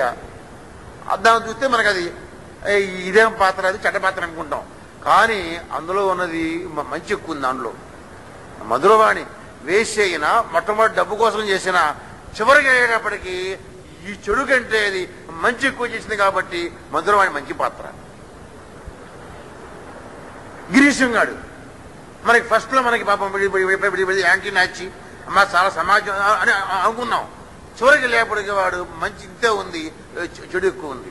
కాబట్టి గిరీశం గాడు ఆ పాత్ర అది మంచి పాత్ర కాదు, అది చెడు పాత్ర. అలాగే ఏ ఉద్యమం చూసుకున్నా మంచి ఎక్కువ ఉంటుంది, చెడు ఉంటుంది. ఆ చెడు దేనికి వస్తుంది?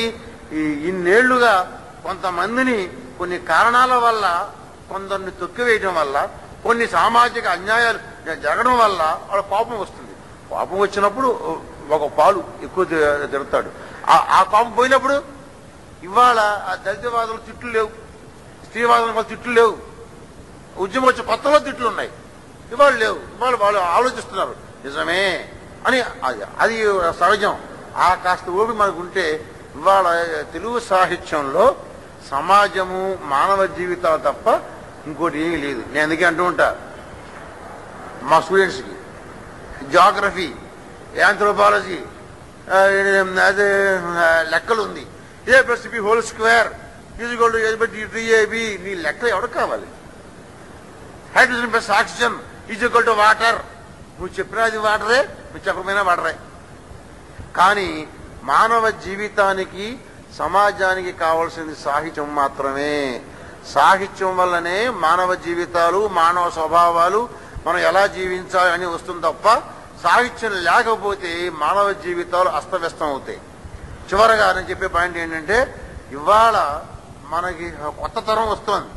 ఆ కొత్త తరం జీవించడం, వాళ్ళ జీవితం చాలా దుర్భరంగా తయారవుతుంది. నేను అదే ఇవాళ నా వేదన అదే. వాడిని వికాసు విజ్ఞానంలో పడేస్తున్నాం. వాడికి అసలు మానవ సంబంధాలు తెలియవు. జీవితంలో వాడికి అసలు ఏమైనా సమస్య వస్తే ఎలా ఎదుర్కోవాలి వాడికి తెలుసావు. సాహిత్యం చెబుతుంది. సాహిత్యం వాడికి మానసికమైనటువంటి బలం ఇస్తుంది. అందువల్ల మీరు కూడా మీరు మీ బిడ్డలు ఎంతగా ఇంగ్లీష్ మీడియం చదివినా అప్పుడప్పుడు వేమన పద్యాలు, సుమసత పద్యాలు, తెలుగు పద్యాలు, తెలుగు కవిత్వం కూడా చదవండి రా బాబు. ఆ తెలుగు కవిత్వం వల్ల జీవితాలు బాగుపడతాయి, జీవించేటువంటి ధైర్యం వస్తుంది, సమాజంలో ఎలా ఉందో మనకు తెలుస్తుంది. అంతే తప్ప నీ హిస్టరీ వల్ల, నీ ఏబిసిబి హోల్ స్క్వేర్ వల్ల సమాజం జీవితాలు బాగుపడవు. అందువల్ల మానవ సంబంధం కలిగి కవిత్వం, దానికి సాక్ష్యం ఉద్యమాలే. ఏ ఉద్యమం వచ్చినా సమాజం కోసం వచ్చాయి తప్ప ఎవరి కోసం రాలా. మానవుల గురించే వచ్చే ఉద్యమాలు. ఏ తెలుగులో ఉద్యమం వచ్చినా మానవుడి కోసం, సమాజం కోసం, మానవుడి యొక్క మానవత్వం కోసమే వచ్చాయి. అది మనం చేసుకుంటే మనం ఉద్యమాలు చీకొట్టడానికి వీల్లేదు. కొన్ని చెడు ఉంటాయి, కానీ చెడుని పక్కన పెట్టుకుంటే 70% మంచే ఉంది. ఆ మంచి మనం తీసుకుంటాం, చెడు పక్కన పెట్టుకుంటాం.